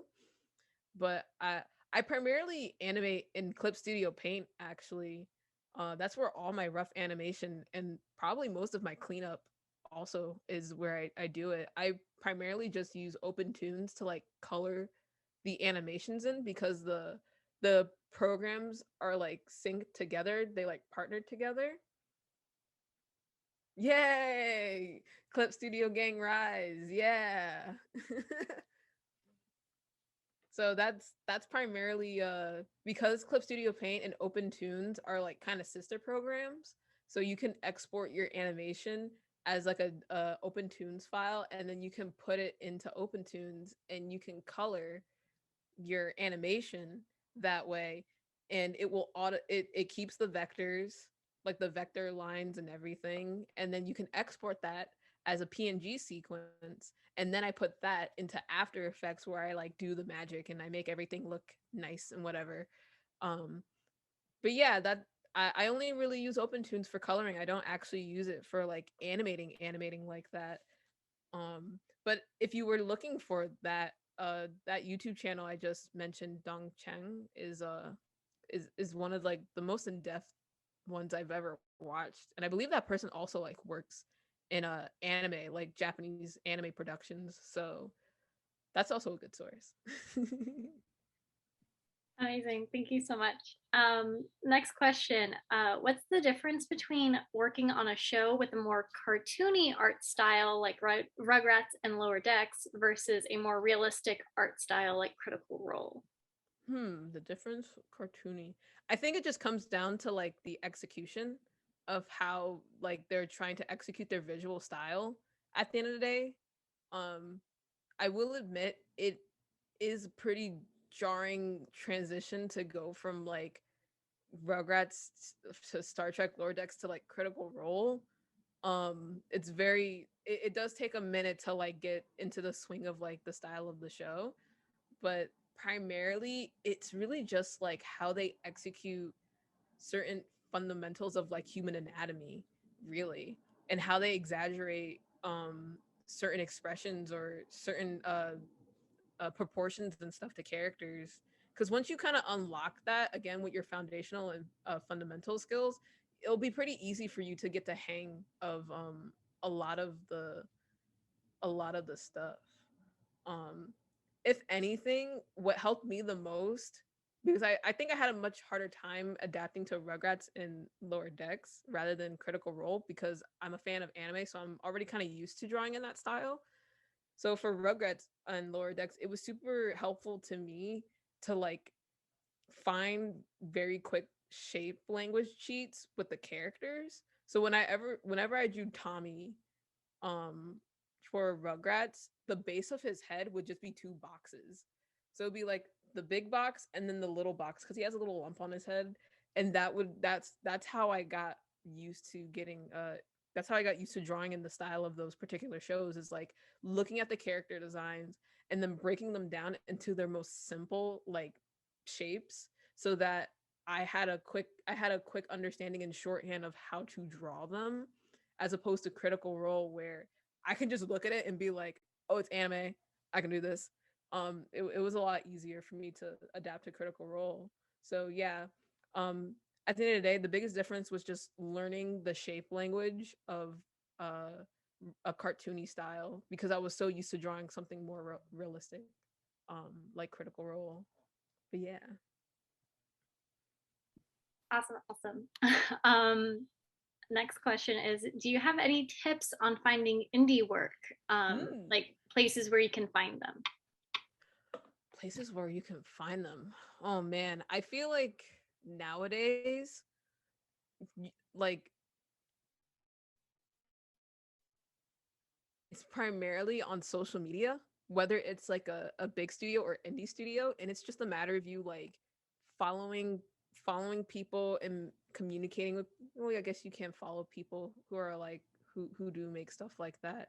But if you like have those people who are making those types of projects and you're like following them on Instagram, Twitter, and stuff on social media, it's a lot easier to have like your feed tailored to that so that you don't have to really worry as much as like searching through it really.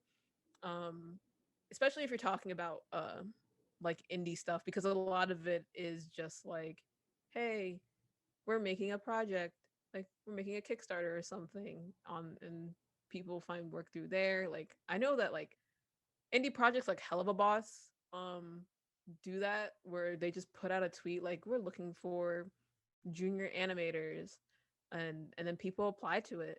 So for me, that's how I did it, is really just like if you if you want to do more indie projects on YouTube or something, you kind of have to like put yourself in that space, sort of like following the people that you want to work with, and keeping up with like, oh, this is the type of work they do, and also like again meeting people within that community who probably have similar aspirations as you, um and then build those relationships along the way, because I feel like it's a lot harder to do it nowadays with the panini running amok, so a lot of it is just like has to be online now, unfortunately. But that's how I did it.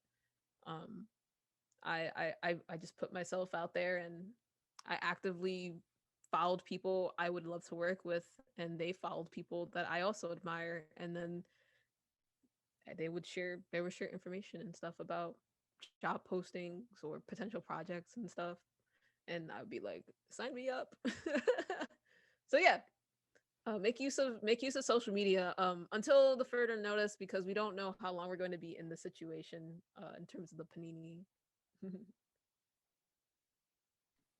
Thank you. Yeah. I've noticed a lot more social media presence of people being like, hey, we're looking for stuff. So definitely on Yeah, Twitter, definitely on Twitter. it's definitely like the most I've seen is on Twitter.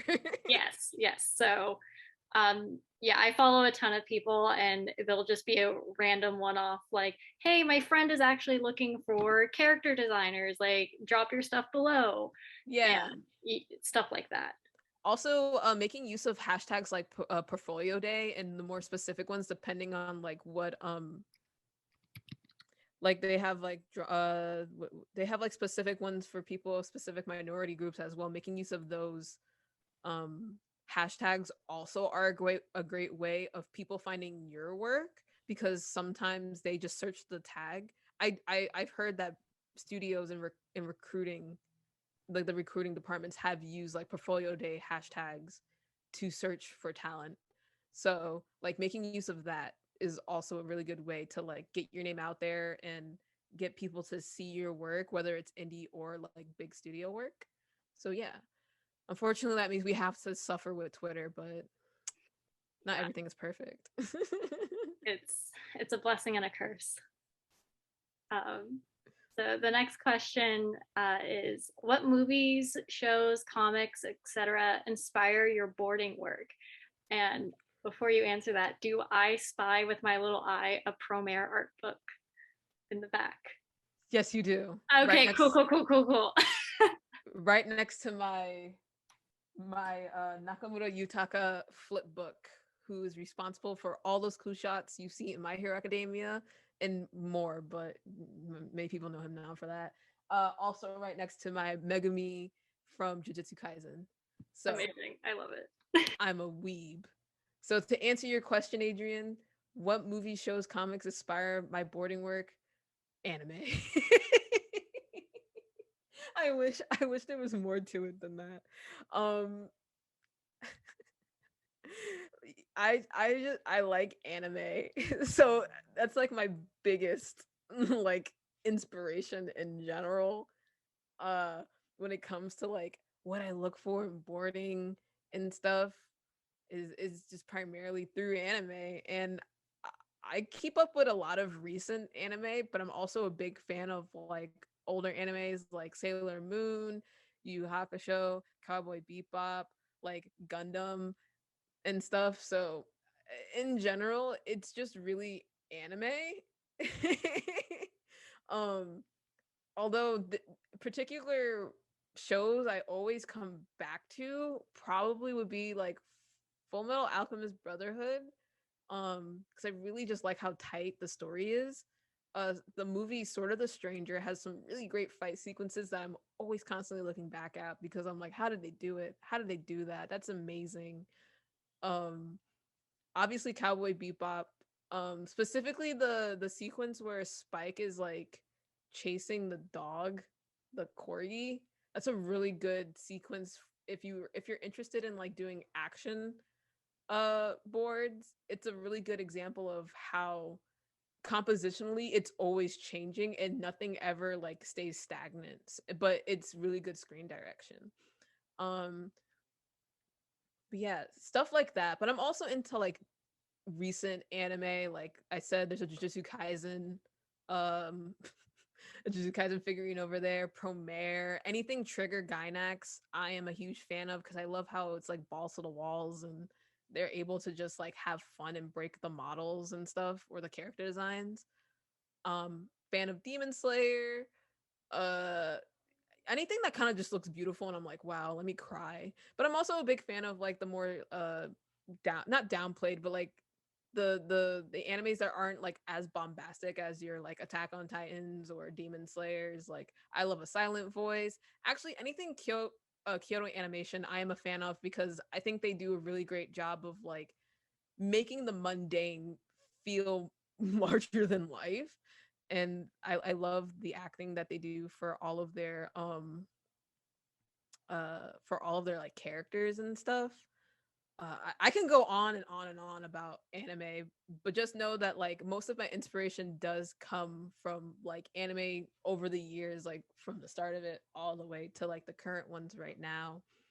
um and it's great to like do reverse storyboards and break down a shot and be like, how do they make that work? But yeah, it's just anime. The answer is always anime. It's just anime. It's just anime. The next question is, did you have any non-art jobs while pursuing your art career? Oh, did I ever have any non-art jobs? Only once. And it was in college. I forgot what the title was, but I basically had to like the school's career services department hired me to like make a whole entire website that listed all the available internships within the vicinity of like Boston. Yeah, I don't know how to explain it. It was really strange where like I was basically like doing clerical work where I had to like actively always be searching for internships in this tri-state area of like Massachusetts, Connecticut, New York, and whatever.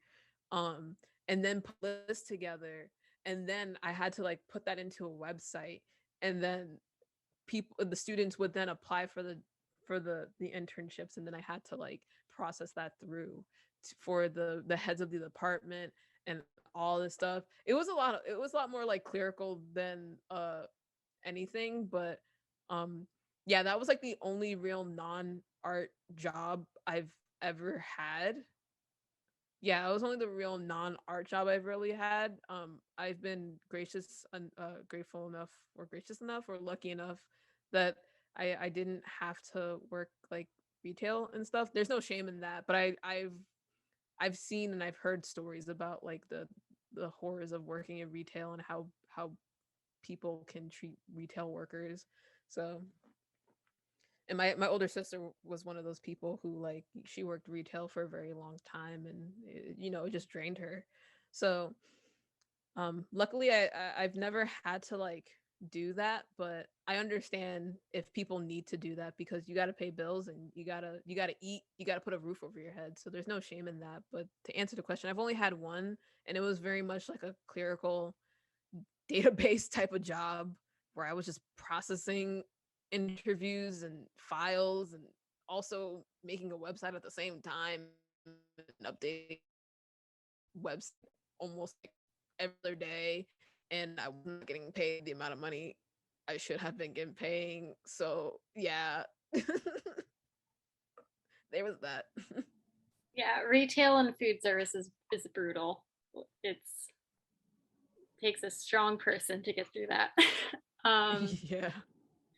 but any tips on interviews? Would like to get an idea of what kinds of questions they ask. Any tips on interviews? Oh man. I think the biggest tip I can give is just like learn how to read the atmosphere of a room, because when you first step into an interview and you are able to grasp the type of people that are about to interview you, is gonna like help you immensely throughout the process of like the duration of being interviewed, because that is probably the biggest thing that I'm glad I learned in college, is how to just like read a room immediately and get a gauge of the type of person I'm about to talk with.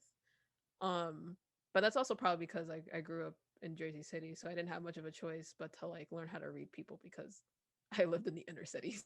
So um yeah, the biggest tip I would give to you is learn how to like read a room and get a gauge of people in that moment, because oftentimes from there you can sort of predict how they will respond and what kind of questions that they ask.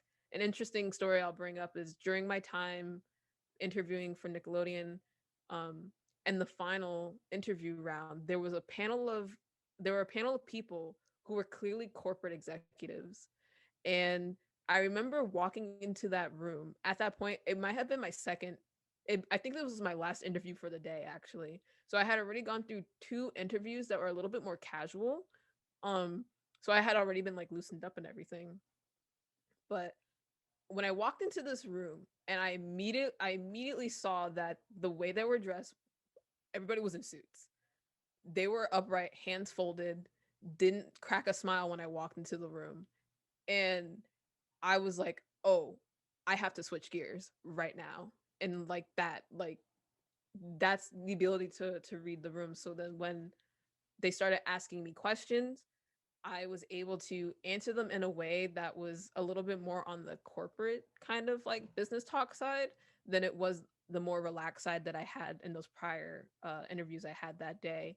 So that's what I mean by like reading the room, because when you can do that, you can sort of like flip on a dime of like how to act with them so you don't feel too frazzled or you're too nervous, because you're like, okay, these people are pure business and I have to present myself in a little bit more professional manner, and this is what we're going to how we're going to do it. So, yeah, that's my first tip is, learn how to read the room quickly and get a gauge of who you're about to talk with. Um and then other tips I would say is, take your time. You don't have to, stumble on your words and stuff. Take a deep breath, and, it's okay to take your time. They would rather hear coherent thoughts than incoherent thoughts. Don't be afraid to make eye contact with them. Like when you're talking to them, like don't be afraid to make eye contact and switch over there and switch over there. Um and there's no real like way you can fully prepare for an interview. It just sort of happens because sometimes they ask a question that you truly just don't know how to answer, and it's okay if you're like, I'm not sure how to answer that type of question, or but I'll think about that type, like answer it that way. um but yeah, it's interviews are are quite a beast, and if unfortunately, because of the world situation, I can only imagine how much harder it might be for somebody who's trying to break in to, get used to being interviewed, because a lot of it now is through video, where I feel like it's a lot easier when you're doing it face to face, because you can read people's energy and their facial expressions a lot better than through a camera. So um yeah, I wouldn't know I wouldn't know any tips about doing Zoom interviews, because I'm so used to doing them in person at this point. But if anything, as long as you can just get a read of the person, and again, take your time, don't be afraid to take a deep breath. It's okay. Just be you, and you don't have to feel pressured. And also just think of it as a conversation at the end of the day. That's my ultimate thing I always go into, is I'm just having a conversation with somebody, and I'm just here to have a good time. And I hope they have a good time too. And oftentimes when I walk in with that mentality and I see that they're having a good time, that's it for me. I'm just like, I don't even need the job. I'm just glad they had a good time talking to me. And that's really uh, I guess the second biggest tip I can give you is just walk into there just wanting the conversation and just have a good time. And oftentimes they remember that than like anything else. So yeah. Okay, and we have one more question. If you have more questions, and also I did not forget about Elmo origin story. Oh no. I hope we get to that. But the last question is, do you have any advice for students on what studios look for in a portfolio? Do I have any advice what studios look for in a portfolio? Well, first and foremost, I think when you're starting out after college, um, I think it's probably the best idea to just kind of pick one thing at this time and moment. I know that some people are like, I like design, I like animation, I like boards, I like production and all that stuff. But when you're starting out, it's a little bit easier for studios to gauge what your skills are if you just choose one or two things. So for me, I just did storyboards and animation, and it just so happens that my full-time job is animation, is storyboarding, and my freelance jobs are more animating. Um, but you know, just have a clear idea of what you want to do when you're making your portfolio. So if you're a storyboard artist, have three samples, uh have a comedy board, maybe have an action board, maybe, and have a drama board, maybe. Also, the stories that you choose, again, they can be your own personal things. Just showing that you can do a variety within the one choice that you chose to pursue, or just chose to focus on. um a lot of it is just like showing that you have the basic foundation skills, but then also showing your unique voice on top of it by using your original stories, and not just like drawing like another SpongeBob board. Unless you're a writer, then you kind of have to like write spec scripts, which is sort of adapting to already existing shows to showcase that you can write. um and like adapt to that, but for art's sake, um yeah, just choose like the one focus that you want to do, and then, make variations within that one thing you chose. And also make a website, make it very easy to navigate. um Also put your email on there. I know it sounds dumb to say out loud, but the amount of times that people are like, I want to hire this person, but I don't know how to contact them. Put your email on there. Put your email on your socials as well, for your professional social media, I will say, so that people have an easy way to contact you. Um yeah, because what studios look for in the most is like somebody with strong foundations, and somebody with um like a unique voice that could bring something new to the table, and they're easy to contact, um and they're ultimately like easy and fun to work with. um you don't have to make like an Oscar level storyboard, because that's kind of insane. uh but they want people who are easy to communicate with, easy to contact, and easy to like bring on, and can adapt to the production that they're potentially going to work on. So there's that. And then also studios how do I say this? Like, do try and make it a point, and uh what is the word? I'm not a victim of it, but I don't do this enough, but try and keep it up to date. I don't do that quite often, and I should, but then I remember a lot of my work is NDA, so I can't really show anything, which is why I keep saying, like, don't be afraid to use your original ideas for your portfolio, because at least with your original ideas you can constantly update it, but when you start working you can't like necessarily put your work you did on productions because of NDA until it's released. And even then, it's not like 100% guaranteed if you're allowed to like put it out there, unless you ask like the legal team and stuff, or the showrunner or whoever's in charge of that jurisdiction, really. But yeah, so keep it up to date, and make it easy to find, easy to use, uh, easy to differentiate what you want to do, um, and easy to contact. That's pretty much it. Uh,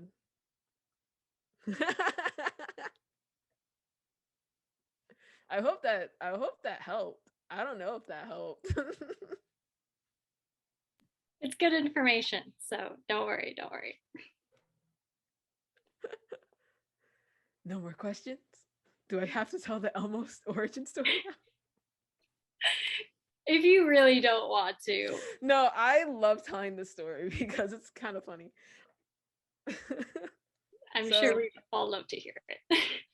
So how I became Elmo for a day. Uh so Sesame Street, if nobody knew, uh is a nonprofit organization.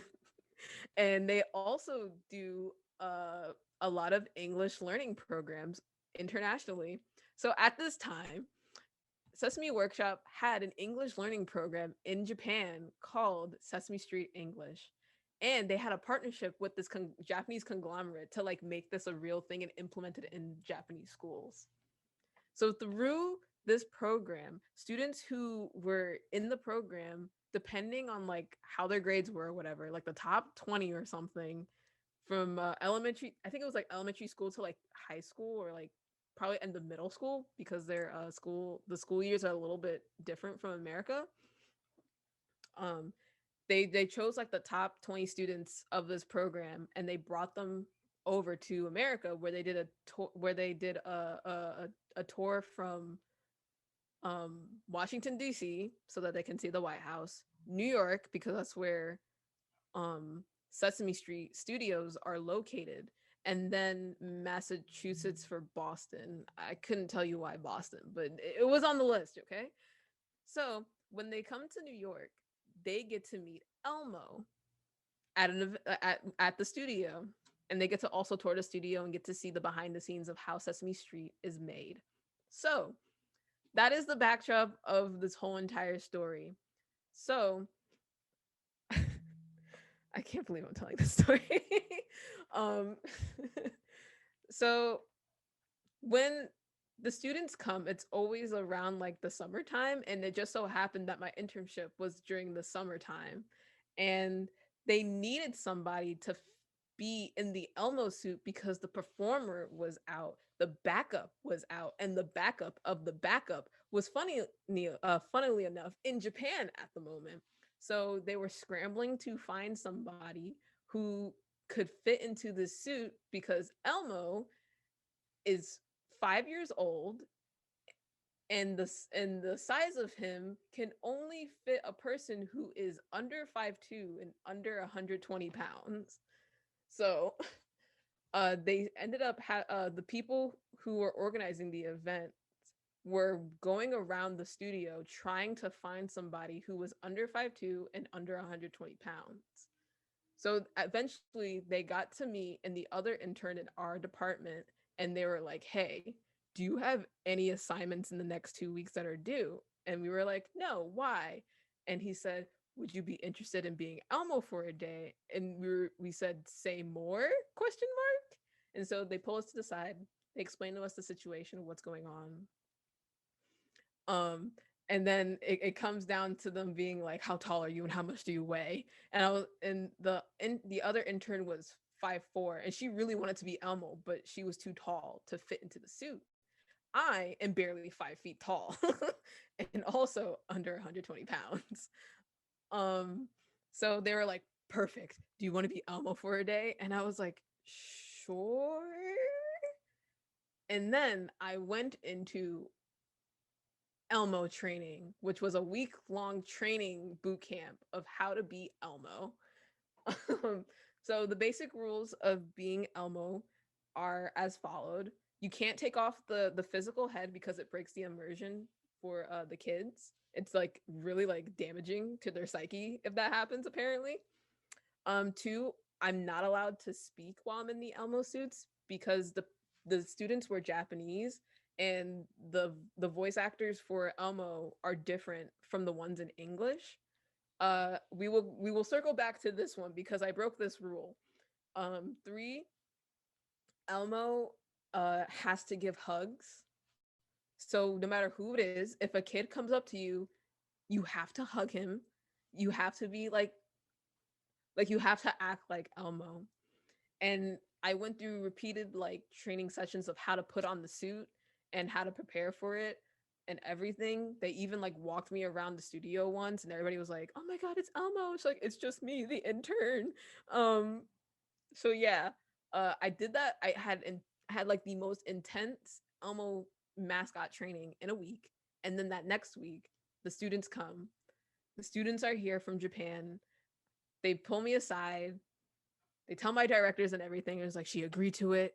She fits the suit. She's gone through Elmo training. There's no going back now.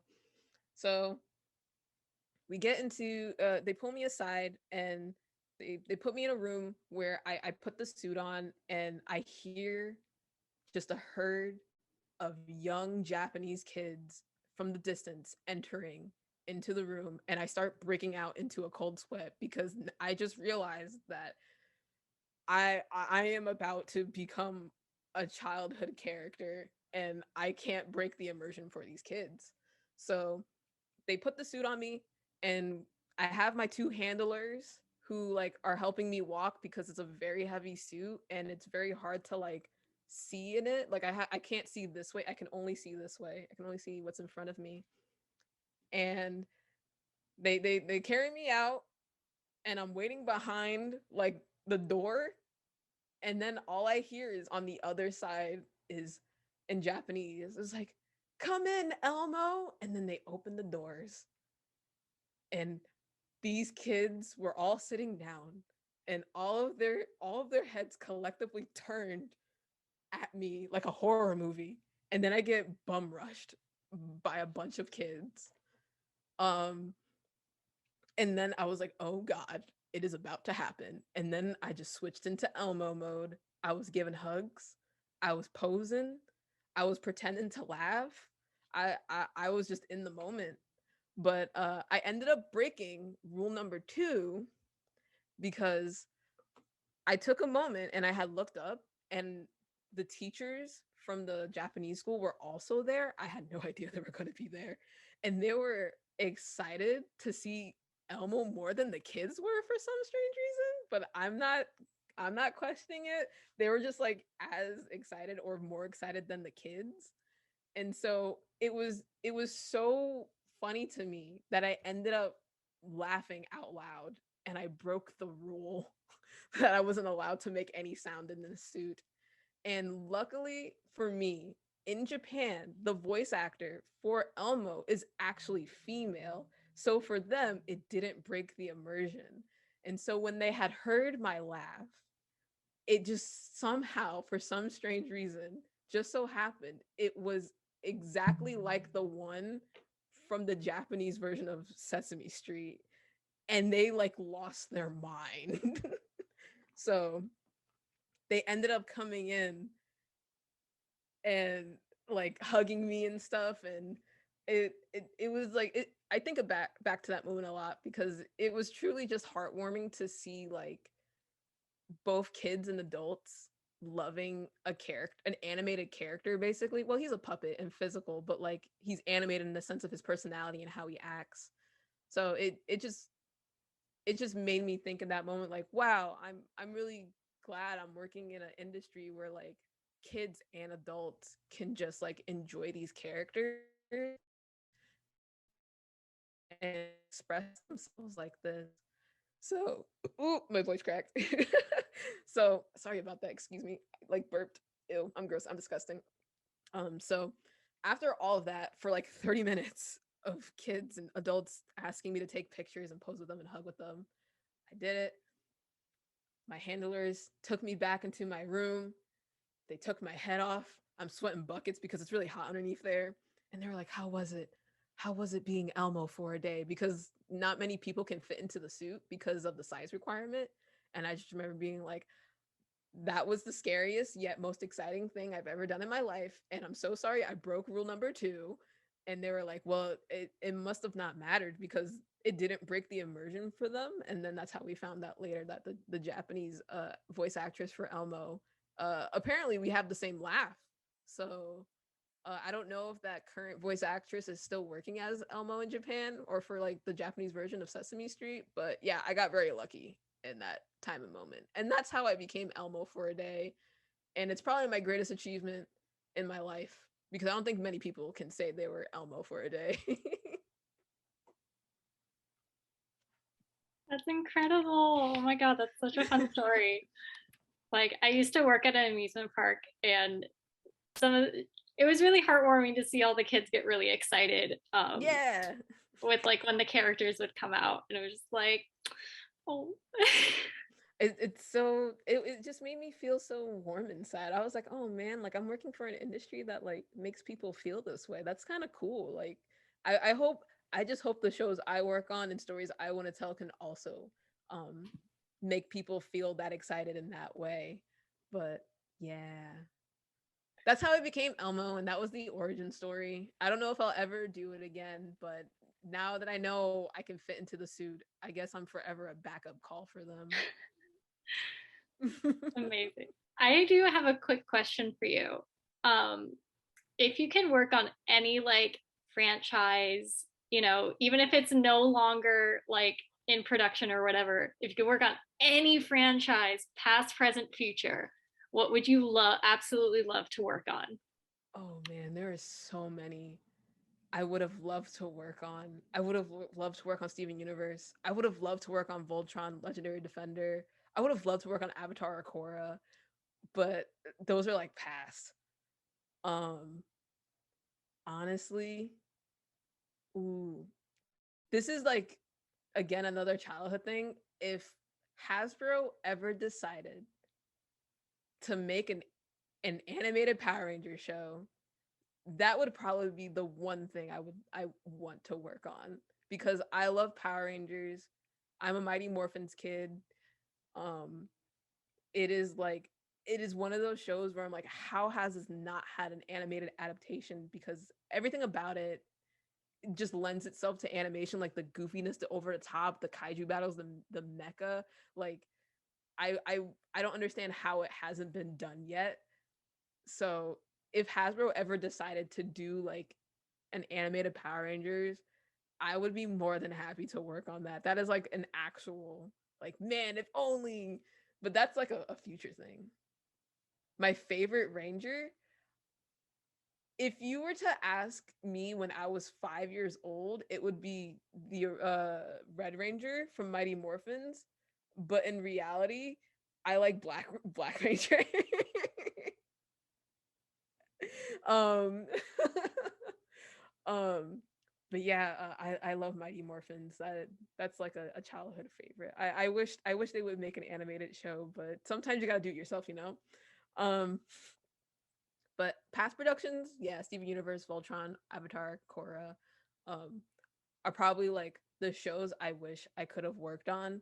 But uh I am now working with people who have worked on those shows. So in a weird way, it's kind of come full circle. It just so happens that I was born like 10 years a little too late in order to work on those shows.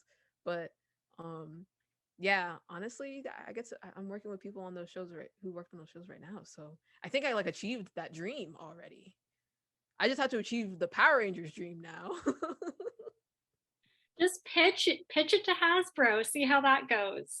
You know. Oh God. Oh, they're a toy company, so they're. I think the story I would love to tell would not be toy heavy, unfortunately. It would be very much a character driven show and not a toy driven show. Oh, we have another question. What's your question? The question is, do you have any tips on pitching boards? Ooh, tips on pitching boards.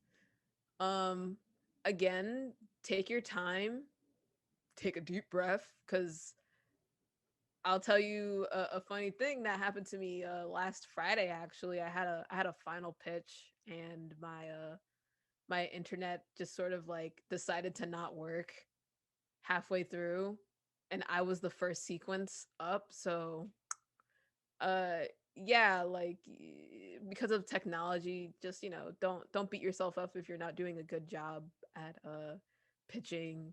Sometimes it's technology and you can't really do much about it, but have fun with it and don't be afraid to like do the voices and stuff. At least I like to do the voices because it makes me feel like I'm getting into the characters a little bit more, especially because at that point I have already added all the acting and I'll probably start doing the acting while I'm talking. But yeah, just make sure you set up your Zoom like 20 minutes beforehand so that like it's not chugging or anything. But tips for boarding: take your time, take a deep breath. Everybody there is excited to see your ideas. If you make a mistake, it's okay. Just pick yourself right back up and keep chugging along. Otherwise, uh, pitching is not as scary as I think a lot of people might think it is. It is scary on the first time you get butterflies and you get the sweats, but after a while, it's something you just get comfortable with. And what's also cool about pitching is, especially if you have like a big board team, you get to see how other people pitch, and you can try that out in your next pitch session, and that's also really cool as well. So yeah, don't stress it out too much. Uh, just take your time. That's what I would say. My biggest tip on pitching boards, um, as well as making sure you have the script inside of the Storyboard Pro. Please do that, or at least you have the script open somewhere so that you can read the lines. Because I've made that mistake, You but kind of it's okay now. sorry, you kind of touched on something earlier, and I was curious about it since you had some experience pre-pandemic in the industry, and now you've had a couple of years of pandemic working in the animation industry. How's that been? Oh man, I miss going into a studio so much. I think I just appreciate the separation between work and personal life through having a studio space. So it's very different. Granted, when I was before I had like went to California and applied to the Nick Artist program, I was working remotely and in my parents' home because I was living with my parents at that time. Um, Also, it's okay to live with your parents after you graduate because life's hard, you know. Um, so I already had experience like working remotely.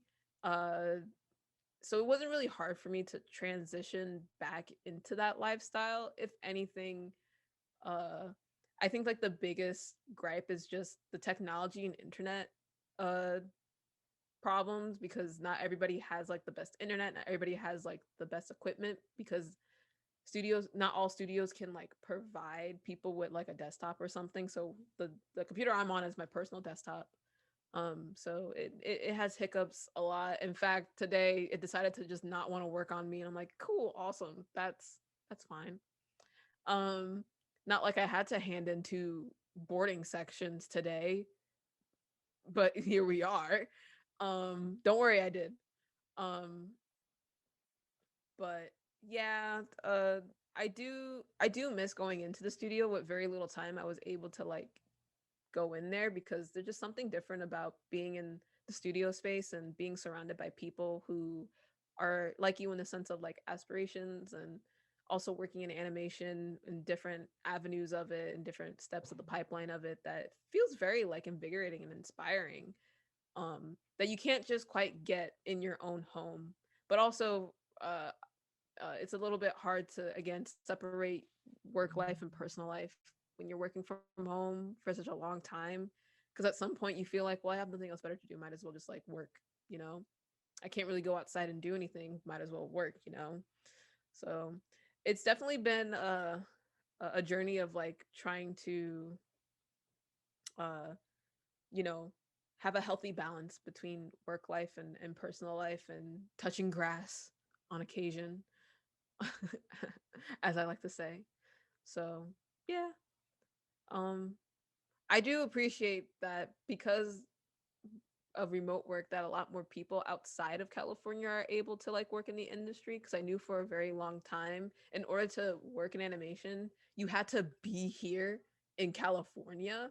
But now with remote work, there are a lot more opportunities for people who might not have the finances to move to California, and it's very expensive to live in California. So I definitely appreciate it, and maybe hopefully once things are a lot better, it'll be more of a hybrid situation where people can work from home and people also have the option to go into the studio. It's not just like all in or all out sort of deal. But yeah, I hope that answered the question. No, definitely, definitely. Yeah, it's the hybrid situation would be like ideal, honestly. Yeah, it would be so ideal. But I know it'd be hard. Um, but I can't think of any other questions. So, last chance. Yeah, okay. Uh, one last question. Do you have any plans on pitching a show to any studios? Oh, funny enough, I've already done that. So um yeah, towards the end of the Nick artist program, so this was like June, July 2020. I was actually reached out by two studios at that time to pitch my own show. Couldn't tell you why. It was sort of out of the blue. So yeah, I ended up pitching. I actually ended up pitching this project right here, this poster right here with the girl in the middle. Actually, that yeah, the girl in the middle with the ghost and the blackened figure and all that stuff. I ended up pitching that as a show to those two studios because they found my work online, and they saw this project that I was constantly posting about. I still do to this day, although I haven't been doing it lately because I'm planning something for it that's a little bit bigger scale than what I've done before. But um yeah, they had found my work, and they were interested to know more about the story and the characters, and they were like, "Hey, do you want to pitch this to us as a show?" And I'm just like, "I'm allowed to do that?" And I was a trainee at this storyboard trainee, so I just thought like I thought I wasn't allowed to do that unless I was like a director or something. Like I felt like I had to have more experience in order to pitch a show, but that's not quite the case. Um, so yeah, I ended up making a pitch deck for it. It was about like 15 pages long with like images and everything I had produced over the course of like I started it when I was 15, and I pitched this when I was 23. So about like 8 years worth of like art and information I had to condense into 15 pages. And yeah, it was super fun. Obviously it didn't go anywhere. Unfortunately, it's hard to sell a Halloween themed show because I love Halloween. So yeah, I mean, it didn't go anywhere, but even then it was still fun in the sense that I got to like just pitch my own idea, and to see people like excited about my own characters was also really like fun to see. um I want to do more pitching actually for like shows and stuff, but I also just wanted to, before I did that again, I wanted to gain more experience about like the pipeline. So That's why I was working so hard to just become a board artist. And then my next step is to become assistant director and then episodic director and then so on and so on. But yeah, I was lucky enough to like have a opportunity to pitch to two studios my own show like right out of the gate when I was a trainee over at Nickelodeon. And even though it didn't go anywhere, I think it was enough to motivate me to like make something like on my own time. So that's why I continuously still like animate the characters and I storyboard them. I just don't post. I don't post a lot of it because I kind of just want to dump something at the end of the day. But yeah, I do have plans to pitch more. It's too much fun to not do it, and it's also another good way to like get your name out there in the industry if you really do want to be in a more like leadership type of role.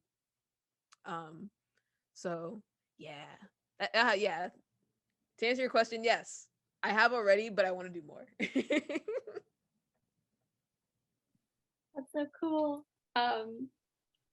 So it is almost 10 o'clock. Is there any last words of advice, pieces of wisdom that you want to impart on us? Yes.